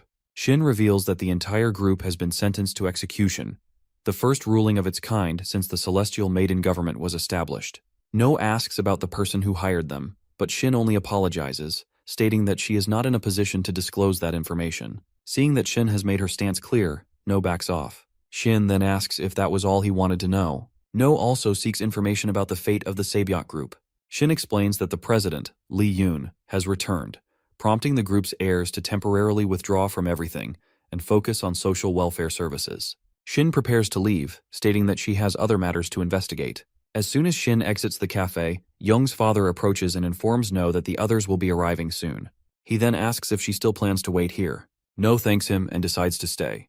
In the past, the group's succession war had erupted among 3 sons, with the eldest emerging victorious. Now everything is different. No realizes the extent of the changes he has caused, saving his family from the Kraken attack, preventing the deaths of the kindergarten children, reducing casualties in the mountain incident, stopping the terrorist attack at the mall, and even preventing the succession war within the group. The future is no longer set in stone. For the first time, he feels free from the fate that once led to the deaths of her comrades, including Paring and Lee Jong. By evening, No is at home, having dinner with her family. Taking a deep breath, Yuna announces that she wants to become a player. The moment she speaks, No chokes on his food. The entire family turns to her in shock. A chill runs down his spine as he realizes that this is another unexpected change in the timeline. Naturally, No rejects the idea outright. He slams a hand on the table, as he tells Yuna that becoming a player is nothing but a reckless decision. It is not meant for her, but Yuna refuses to back down. She argues that No will never understand unless he lets her try. No clenches his fists. He cannot deny Yuna's potential, but he never trained her to become a player. He only taught her to control mana. He wanted her to live a long, healthy life, far removed from the dangers of that world. Yuna refuses to back down, insisting that this is what she wants. Their parents sit in silence. Frustrated, No demands to know why Yuna is so eager to abandon her normal life. The life of a player is not glamorous or respected. It is filled with blood, sweat, and suffering. But even after hearing all of this, Yuna stands firm. No matter how difficult it is, she wants to save people. She does not want to spend her life being protected, watching helplessly from the sidelines while others fight. Their argument drags on until their mother finally intervenes. With a sigh, she tells Yuna that if this is truly what she wants, she is free to pursue it. No snaps, shouting in frustration. The outburst startles their younger sibling, who bursts into tears.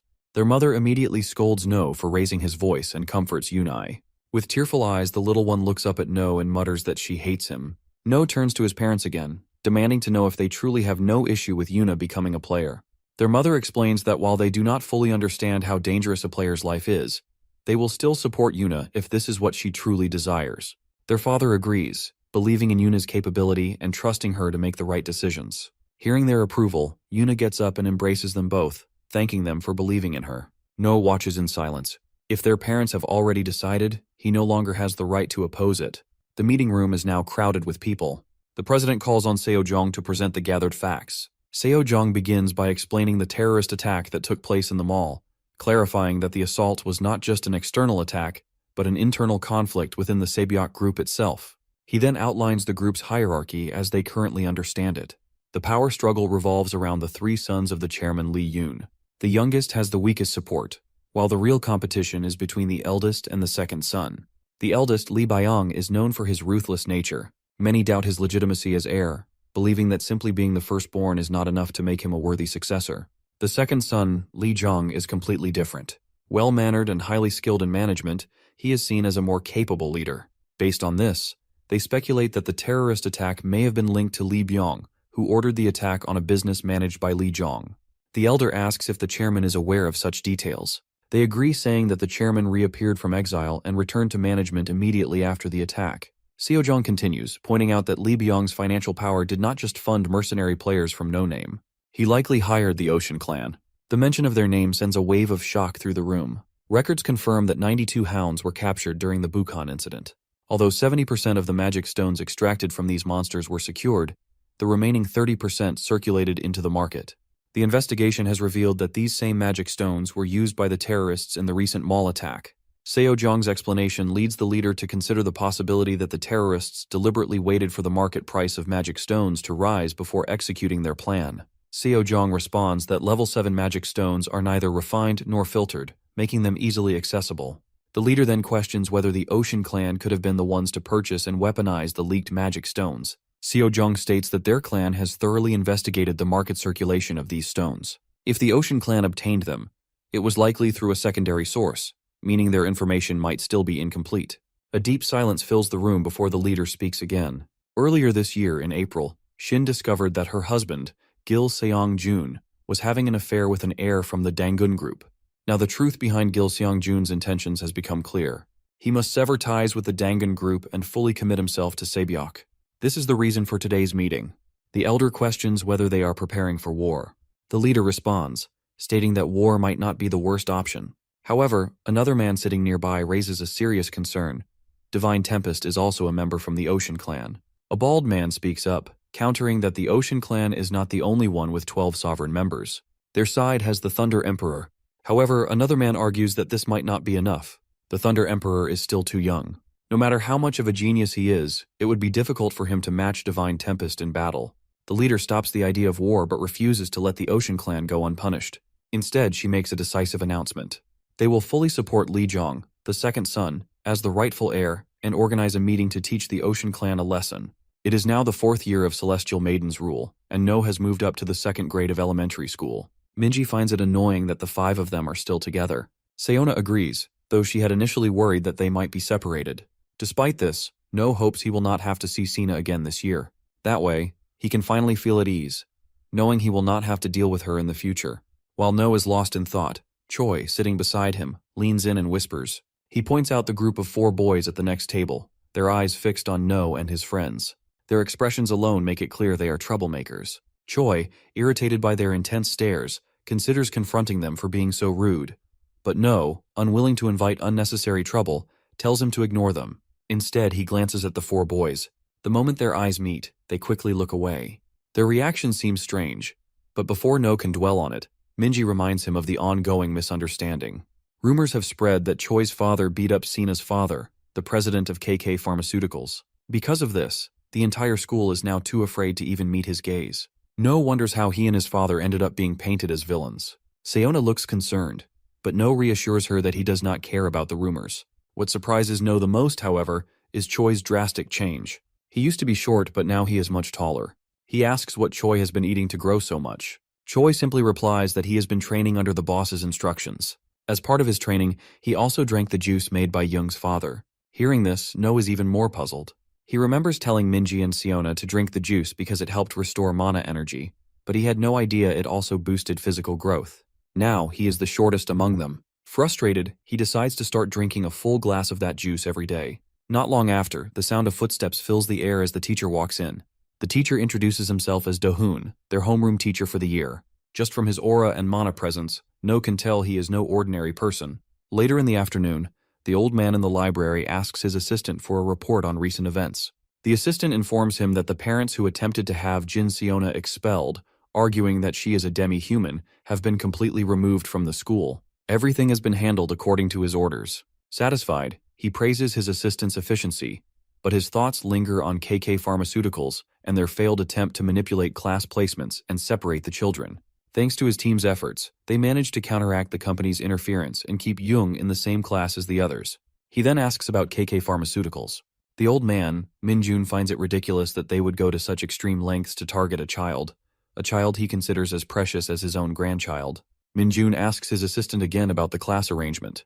The assistant explains that they have assigned a former player who retired due to a severe injury. Despite this, he assures Minjun that the individual remains highly competent in education. Minjun asks where this person was previously assigned. The assistant responds that, according to what he has heard, the individual was once part of the regulars agency. If this person was part of such an elite organization, then he must be reliable. Looking at the documents in his hands, the old man confirms the teacher's full name. The old man recalls asking Jung whom she wanted to be in the same class with after moving up to the second year. She had said she wanted to stay with her friends. However, since her father had told her that it would be difficult, she had accepted whatever fate had in store for her. Since this was her wish, Minjun had promised to make it happen. After closing the book, the old man reflects on how unexpectedly interesting this situation has become. He had been reading alone, but now he has a child he wants to treat as his own grandchild. In an abandoned building, No and Yuna wait for Shin. Yuna is surprised to learn that No knows her well. Hesitantly, she explains that they became close after meeting at the cafe. A gentle breeze begins to blow, signaling Shin's arrival. Manipulating the wind, Shin turns the breeze into a small tornado to clear the space. After a few moments, the whirlwind fades, and footsteps echo in the distance. Shin lands in front of them and apologizes for making them wait. No, clearly annoyed, replies that they have waited far too long. Shin calls No picky and reminds her that plenty of people would be desperate to meet someone like her. Meanwhile, Yuna respectfully greets Shin. Shin responds, telling her not to use titles like 12 Sovereigns or Divine Tempest, but to simply call her Big Sister. At that moment, Shin secretly activates her detection ability. Immediately, she senses something shocking. Yuna's mana reserves are enormous. Even though she is controlling it, the sheer amount inside her is far beyond normal. Shin realizes that once others discover Yuna's potential, they will rush to claim her as their own, including herself. No asks Shin to hand over the item he requested earlier. Shin nods, confirming that she brought it. Among the items she has brought are a storage device and a mana stone. Inspecting the mana stone carefully, No finds them in perfect condition. Turning to Yuna, No asks if she is truly ready to become a player.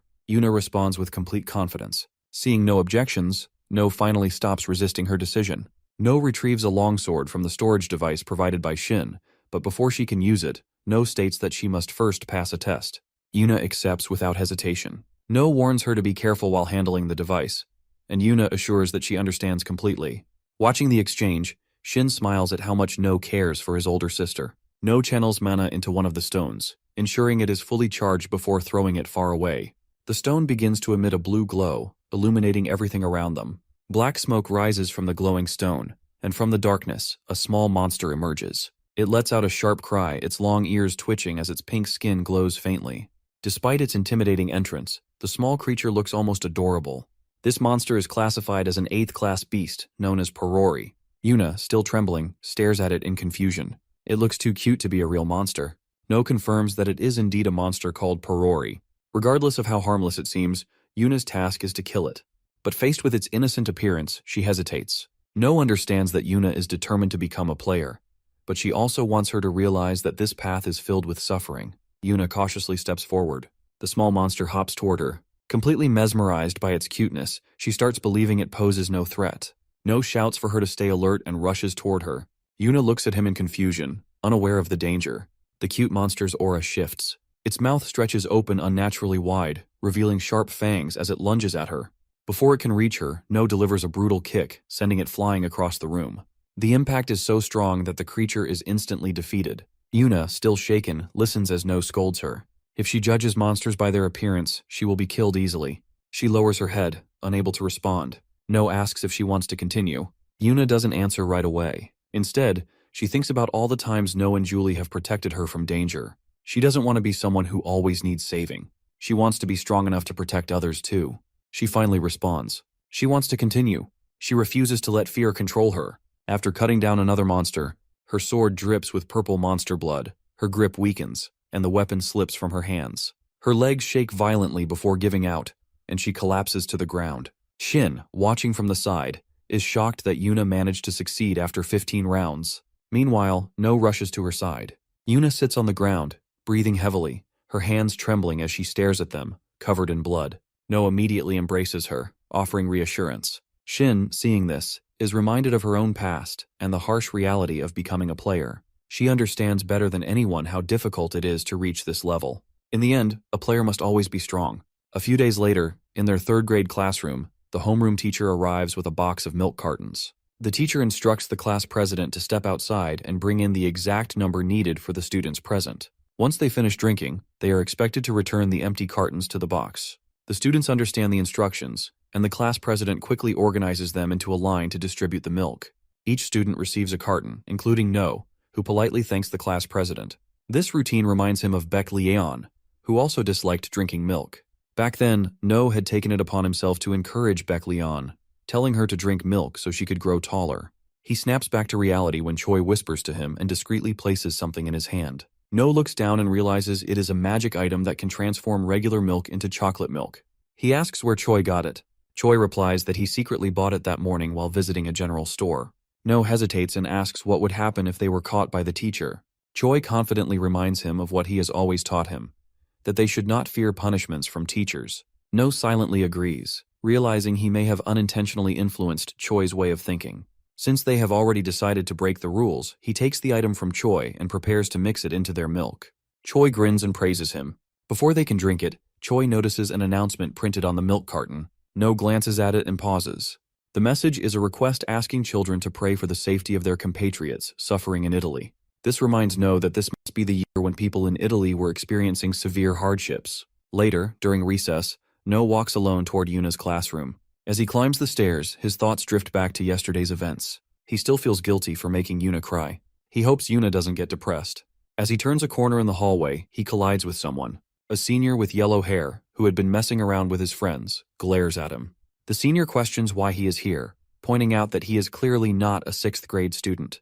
His friends approach from behind, joining in. No, already fed up with unnecessary trouble, sighs. He considers this just another ridiculous problem, which only fuels the yellow-haired senior's anger. One of his friends says that since No bumped into their leader, he should be the one to apologize. Another senior sneers, calling No arrogant before demanding to know which class he belongs to. No studies the yellow-haired senior closely. He looks oddly familiar. If his memory is correct, this is Lee Kang-hyuk, a player known for controlling the back alleys in Seongbuk District. Despite lacking exceptional talent as a player, Kang-hyuk had a sharp understanding of people's weaknesses, allowing him to manipulate his subordinates with ease. His organization controlled all information regarding the slum areas of Seongbuk District. Kang-hyuk has lived in Seongbuk since childhood. No wonders if that is the reason he was able to establish an intelligence group here. One of them pushes No's back and scoffs that kids these days are too arrogant. The senior with yellow hair grabs No by the collar and lifts him slightly. A crowd gathers, watching the scene. Many cheer for Kang-hyuk, urging him to put the arrogant kid in his place. No, unsure how to deal with these so-called strong seniors, briefly considers threatening them. At that moment, a powerful surge of blue mana rises from behind him. Just as the senior pulls back his fist to swing, the blue energy condenses into a massive snapping force, ready to send him flying. Before No's attack can land, a familiar voice calls out from a distance. No immediately recognizes Yuna, rushes toward them and stops Kang-hyuk in his tracks. She commands him to stop. Flustered, Kang-hyuk tries to explain. No, on the other hand, feels a sudden surge of anger. This guy dares to like his older sister. The thought alone is infuriating, and for a moment, he even considers killing Kang-hyuk on the spot. The two seniors behind No step forward, claiming that No had rudely bumped into Kang-hyuk earlier without apologizing, and that they were simply teaching him a lesson for his arrogance. She questions why they think they have the right to discipline her younger brother. The word younger brother makes Kang-hyuk freeze. Yuna steps forward and fixes No's disheveled collar. She had expected something like this to happen and is clearly frustrated. Under their intense stare, Kang-hyuk awkwardly scratches the back of his head, lets out a nervous chuckle, and apologizes. He tries to justify their actions, saying they were not thinking straight today, and promises it will not happen again. Repeatedly, he apologizes and asks if No is hurt. Hearing him act concerned only makes Yuna more irritated. She grabs No's hand and walks away. As they leave, Kang shouts after them, wishing Yuna a good day. Kang also tells No that if anyone dares to bother him, he will personally take care of them. His words make No even more annoyed. Once they have walked far enough, No suddenly asks if Yuna likes that guy. Yuna is confused by how he refers to Kang as he is actually older than him, but No seems serious as he asks again if Yuna really likes him. Yuna does not respond and simply walks ahead in silence. Then Yuna abruptly turns, faces No and smiles. She tells him that the person she likes the most is No, so he does not have to worry about her being taken away by another guy. Saying this, she offers to walk him back to class. A few days earlier, No's grandmother walks through the heavy rain, a bag of fresh vegetables in her hands. She just returned from the market, but as she makes her way home alone, She thinks it has been a long time since No and Yuna visited. She was overjoyed to see how much they had grown, and even little Yunai is already 3 years old. As she continues walking, she passes a narrow alley. From inside, the faint sound of coughing reaches her ears. She stops, hesitating for a moment, unsure if she misheard. Then she hears it again, clearer this time. Turning her head toward the alley, she sees a dumpster at the source of the sound. Cautiously, she steps forward and lifts the lid. Inside, she finds a child, a demi-human with blue hair and animal-like ears. The sight shocks her. The lid slips from her hands as she realizes this boy has been abandoned here. She kneels beside him and gently reaches out. But the moment she touches his skin, she flinches, realizing he is freezing. Feeling the touch of a human, the young demi-human remembers the cruel words of the men who captured him. They had planned to sell him off, and if no one bought him, they would use him as a punching bag. When he was no longer useful, they dumped him like garbage. Terrified, he instinctively slaps the grandmother's hand away and tries to crawl out of the dumpster, desperate to escape. But in his weakened state, he stumbles and collapses onto the ground. Seeing him struggle, the grandmother grows even more worried. She takes a step toward him, but he spits out hateful words, telling her to stay away. Instead of being angered, she only becomes more concerned. She takes a step closer. The boy, overwhelmed with fear, covers his head with both hands, expecting a beating. But after a moment, he realizes the rain is no longer falling on him. Slowly, he opens his eyes and sees the old woman holding out her umbrella to shield him. With a hesitant voice, she offers to take him home. In the present, No and the family visit their grandmother's house. She is already waiting at the front door, delighted to see how much they have grown. Their mother, standing beside them, sighs and mutters her jealousy. Amused that No still acts so childishly around the old woman despite behaving much more maturely at home. It makes her feel a bit left out. No, hearing this, forces a nervous laugh and pretends to be surprised. Grandma chuckles and tells her daughter that she is acting like a kid. Grandma then turns to their father, teasing that it must be exhausting to live with her daughter. Meanwhile, Yunai clings tightly to her mother. Sensing this, Grandma kneels down and gently greets her, reminding her that they met last year. Yunai doesn't seem to remember at first, but slowly starts recognizing her face. Grandma with a warm smile asks how old she is now. Yunai lets go of her mother, runs over to Grandma and holds up 3 fingers. Beaming with pride, she announces that she is now 3 years old. Grandma's eyes light up with joy. Yunai giggles, thrilled to receive such praise. Watching their interaction, No smiles to himself. Grandma invites them inside, offering to order their favorite fried chicken. Yuna and No agree without hesitation. As they step into the yard, No suddenly senses an unusual mana presence. Something feels off. He activates his detection ability, narrowing his eyes. Just as they are about to enter, he warns Yuna to stop walking. In the distance, he spots an unfamiliar energy form. At first, he assumes it belongs to a monster, but something about it feels different. The energy is too tame. It could be a thief. Without making a sound, No presses a finger to his lips, signaling Yuna to stay quiet. If someone has broken into Grandma's house, they need to be careful. Carefully, he peeks through the door and spots the creature inside. Strangely, its body does not seem nearly as large as the energy it is giving off. Its ears twitch while its nose sniffs the air. Seeing an opening in its awareness, No realizes this is his chance. He quickly pushes open the door and leaps forward, aiming a punch. The impact causes a loud noise inside the house, instantly catching the attention of the adults outside. Startled, they rush inside to check what just happened. No demands to know why the boy is here. The boy, confused, looks at him and asks if his chicken has arrived yet. No instinctively steps back. Then, as recognition sets in, he mutters the boy's name, Jin Parang. Later that night, after Grandma explains everything in detail, No's parents finally understand the situation. Grandma explains that she had planned to tell them once they arrived from the city, which is why she only revealed this now. At another table, No, Parang, and Yuna eat fried chicken together. As they eat, No suddenly remembers that this was the area where Parang lived. He never imagined their connection would start this way, with his grandmother deciding to take Jin Parang in and let him stay at her house. Noticing No staring at him, Parang grows irritated. He demands to know why he is being watched while eating, making it clear that the fried chicken in his hands belongs to him, and he has no intention of sharing. Grandma scolds him immediately, reminding him to watch his language. Parang falls silent, but No keeps staring at him. She reassures him that if his food runs out, she will get him more.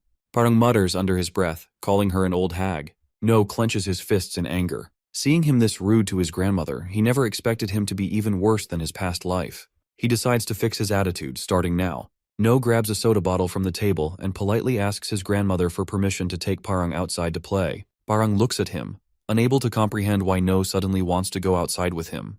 With suspicion in his voice, he demands to know why he has to play alone with him. Before Parang can finish complaining, Grandma interrupts and grants No permission, seeing it as a good way for them to bond. As No and Parang get ready to leave, Yuna eagerly asks to join, but before she can move, No tells her to stay behind. No moves behind Parang and orders him to move, but despite No's insistence, Parang refuses, making it clear he has no interest in playing with him. Frustrated by his stubbornness, No grabs the back of his shirt and gives him a sharp, threatening look. He tells Parang to stop making excuses and come with him immediately. No, losing patience, drags him out of the house. Once they are far enough, No suddenly throws him in the middle of the street. Parang groans from the impact.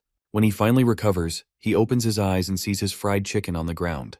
His face twists in despair. No says people don't avoid disturbing dogs out of respect, but because they are afraid of being bitten. With that, he snaps his fingers, and a glowing barrier instantly forms around them, encasing them in a dome. Parang's eyes widen as he stares in shock. The reason for the barrier is simple. No doesn't want to be interrupted or overheard. Inside the barrier, No looks directly at Parang and tells him he isn't a dog, but judging by how he spoke rudely to Grandma earlier, he doesn't seem much like a human either. He is going to teach Parang how to live like a proper human. Hearing this, Parang demands to know if No is trying to pick a fight. Deep down, he already dislikes him, and this situation only makes it worse. But No doesn't care. He lunges, moving with incredible speed. Parang fails to dodge in time. The first strike lands directly on him, and he screams in pain. The bottle might look ordinary, but to Parang, every impact feels like being struck by cannonballs. Between the relentless attacks, No forces a lesson in respect upon him. He reminds Parang to show gratitude to the woman who took him in, gave him food, let him sleep in her house, and even cared for his injuries. No finally pauses, allowing Parang to catch his breath. He collapses onto the ground, barely able to move, but No is still furious. He hasn't forgotten the way Parang insulted Grandma, calling her an old hag. His mana surges, growing stronger. He resumes the beating, delivering another round of brutal strikes. Parang screams for help, desperately hoping someone will hear him. But no matter how much he yells, his voice will never reach the outside. No reminds him that the barrier blocks all sound. No one will come to save him.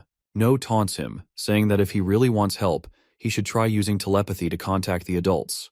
Parang freezes. He can't use telepathy. He is only 10 years old, far too young to have learned something like that. At that moment, No suddenly recalls something. Parang once bragged that when he was 10 years old, he could already use telepathy. Swinging the bottle again, No asks if he deserves another hit for that deception. The sound of his voice, the force of his blows, and Parang's desperate cries remain trapped inside the dome.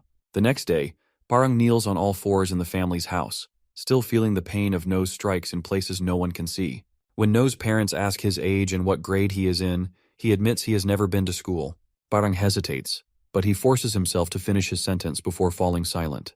No remembers hearing about how Parang was bullied at the academy. No steps closer, placing a hand on his shoulder. He offers to have Parang join his class. No insists that the second grade would be fine.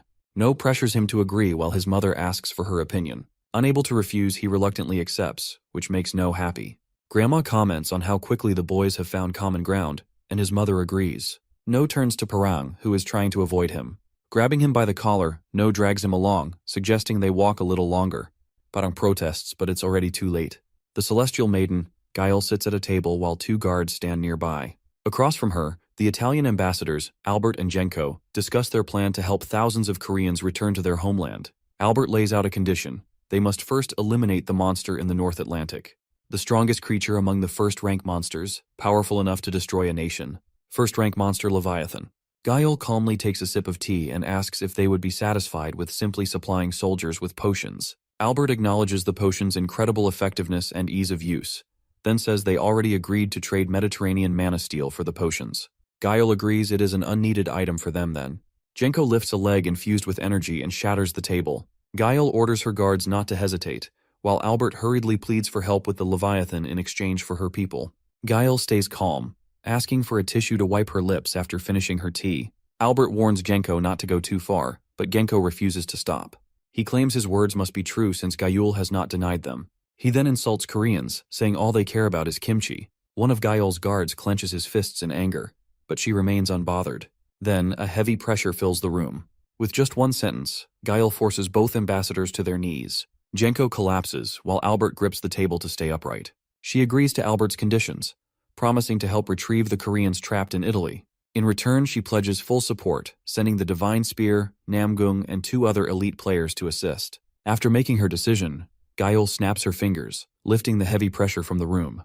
Both men, drenched in cold sweat, sit frozen in shock. Albert slams his palm on the table, accusing her of going too far, but she calmly responds that if they have complaints, they are free to voice them. She warns that she will report their behavior to the International Manhwa Administration, making it clear that South Korea will not tolerate disrespect. Genko, unable to hold back his anger, pulls out his device and summons a long sword, shouting that he will kill every South Korean representative. Albert tries to stop him, but before they can act, a wave of freezing mana explodes in front of them. Genko's right leg is instantly trapped in ice, pinning him to the ground. Fear takes over as his instincts warn him that any movement will mean death.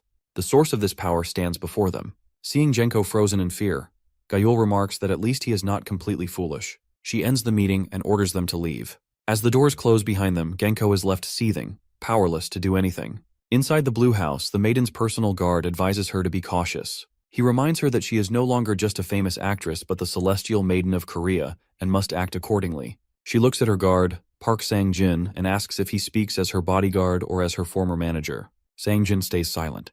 Another guard snickers, mocking him for not understanding women. The goddess turns to the blonde-haired guard, Lee Jung-hyun, and warns him against mocking his colleague, especially since he failed to submit an important report on time. She demands it immediately. Jung-hyun quickly apologizes and hands it over. He reports that the Italians sent a Maserati Gran Turismo as a gift. The goddess does not recognize the name, so Jung-hyun explains that it is a luxury car, popular with Big Mama, meant to symbolize friendship between Italy and South Korea. He adds that Big Mama might be more reasonable than the ambassadors they dealt with earlier. The maiden and Sang-jin remain silent, thinking. Then she orders Jung-hyun to return the Maserati and deliver a message. She does not need such gifts. He hesitates, trying to change her mind, but she ignores him. She has never met Big Mama, but the information she has gathered paints her unkind and possibly hostile. The two ambassadors sent earlier were enough proof. Big Mama is either planning something or looking down on South Korea. With this in mind, she orders Jung-hyun to assign his most trusted agents to monitor the Italian ambassador. He must report any suspicious activity immediately. Jung-hyun understands and leaves. Once he is gone, the maiden walks to the window. Sang-jin, standing nearby, feels relieved that the negotiations went better than expected. She agrees. It was all thanks to the potions from Alice Pharmaceuticals. Their debt to the company is undeniable, especially to one engineer, Jung Soo-kun. She plans to properly thank him once their dealings with Italy are settled. Sang-jin agrees to relay the message, but warns that provoking the Italian ambassador could be dangerous. Gail looks at him and asks if he is speaking as her bodyguard or something else. Sang-jin falls silent. She dismisses his concern. In the next room, the divine spear is ready. If anything happens, it will be the ambassador's fault. Julie walks home glowing with happiness. She visited the hospital earlier and received life-changing news. She is 6 weeks pregnant. Overwhelmed with joy, she looks up at the blue sky, watching a plane soar above. She pulls out her phone and calls Bruno. Meanwhile, not far away, Yunho and his friends cross the street. Hearing Julie's cheerful voice, Bruno is confused and asks if she has eaten. Julie, eager to share her news but wanting to tell him in person, decides to wait. As soon as the call ends, Julie can hardly contain her excitement. She cannot wait to see Bruno's reaction when he hears the news. But just as she stares at her phone, a voice calls out her full name, Julie Valentine. She looks up in shock. Genko is standing before her, casually strolling closer. He greets her, commenting on how beautiful she has become. Julie steps back, but before she can escape, Albert and 2 others block her path. Genko swiftly covers her mouth to silence her. Their intentions are clear. They plan to take her back to her prison. Not long after, Julie calls Bruno again. Sensing something is wrong, he hesitates before answering. This time, she only thanks him for everything and tells him not to look for her anymore. Bruno jumps from his seat, shouting Julie's name in shock. Julie grips the phone, her hands trembling as she struggles to speak. Sitting beside her, Genko praises her, saying a princess must let go of love for the sake of a normal life. Meanwhile, No and her friends visit an ice cream shop. Jung suggests hanging out at her house, mentioning her father's cafe has great air conditioning. Seona eagerly agrees, but No and Minji decide to stop by their houses first before heading to the cafe. Minji warns No not to waste time playing around and end up late again. She still remembers how frustrating it was the last time No lost track of time. On their way home, they witness something alarming, Julie being forced into a car. At first, No is confused, but as he looks closer at the people surrounding Julie, he recognizes them. One face stands out the most, the man with orange hair, Genko. He wonders why someone like him is here. He recalls reading about Korea and Italy's diplomatic relations months ago. The mission assigned was an overrank Class 2 mission. The goal was to subdue Leviathan and rescue Korean citizens trapped in Italy. To ensure success, The maiden government even sent 3 members of the 12 sovereigns. Korea suffered greatly after the mission. Their strongest player, Divine Spear, returned with his left arm gone. Railgun, Shin Myung, became permanently disabled due to the after effects of Mana Berserk.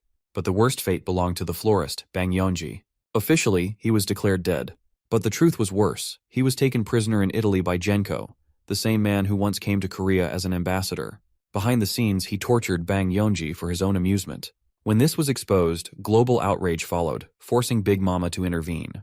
Genko was publicly executed, putting an end to the scandal. Now, No stands frozen. The man was with Julie. He hands his bag to Minji, telling her to stay put no matter what. Minji, confused, asks where she is going, but No only repeats, "Stay here, don't follow." No tightens his laces, ready to move. He plans to track their car and contact Shin or Bruno once he knows their destination. Mana surges through his legs, and he sprints forward at full speed.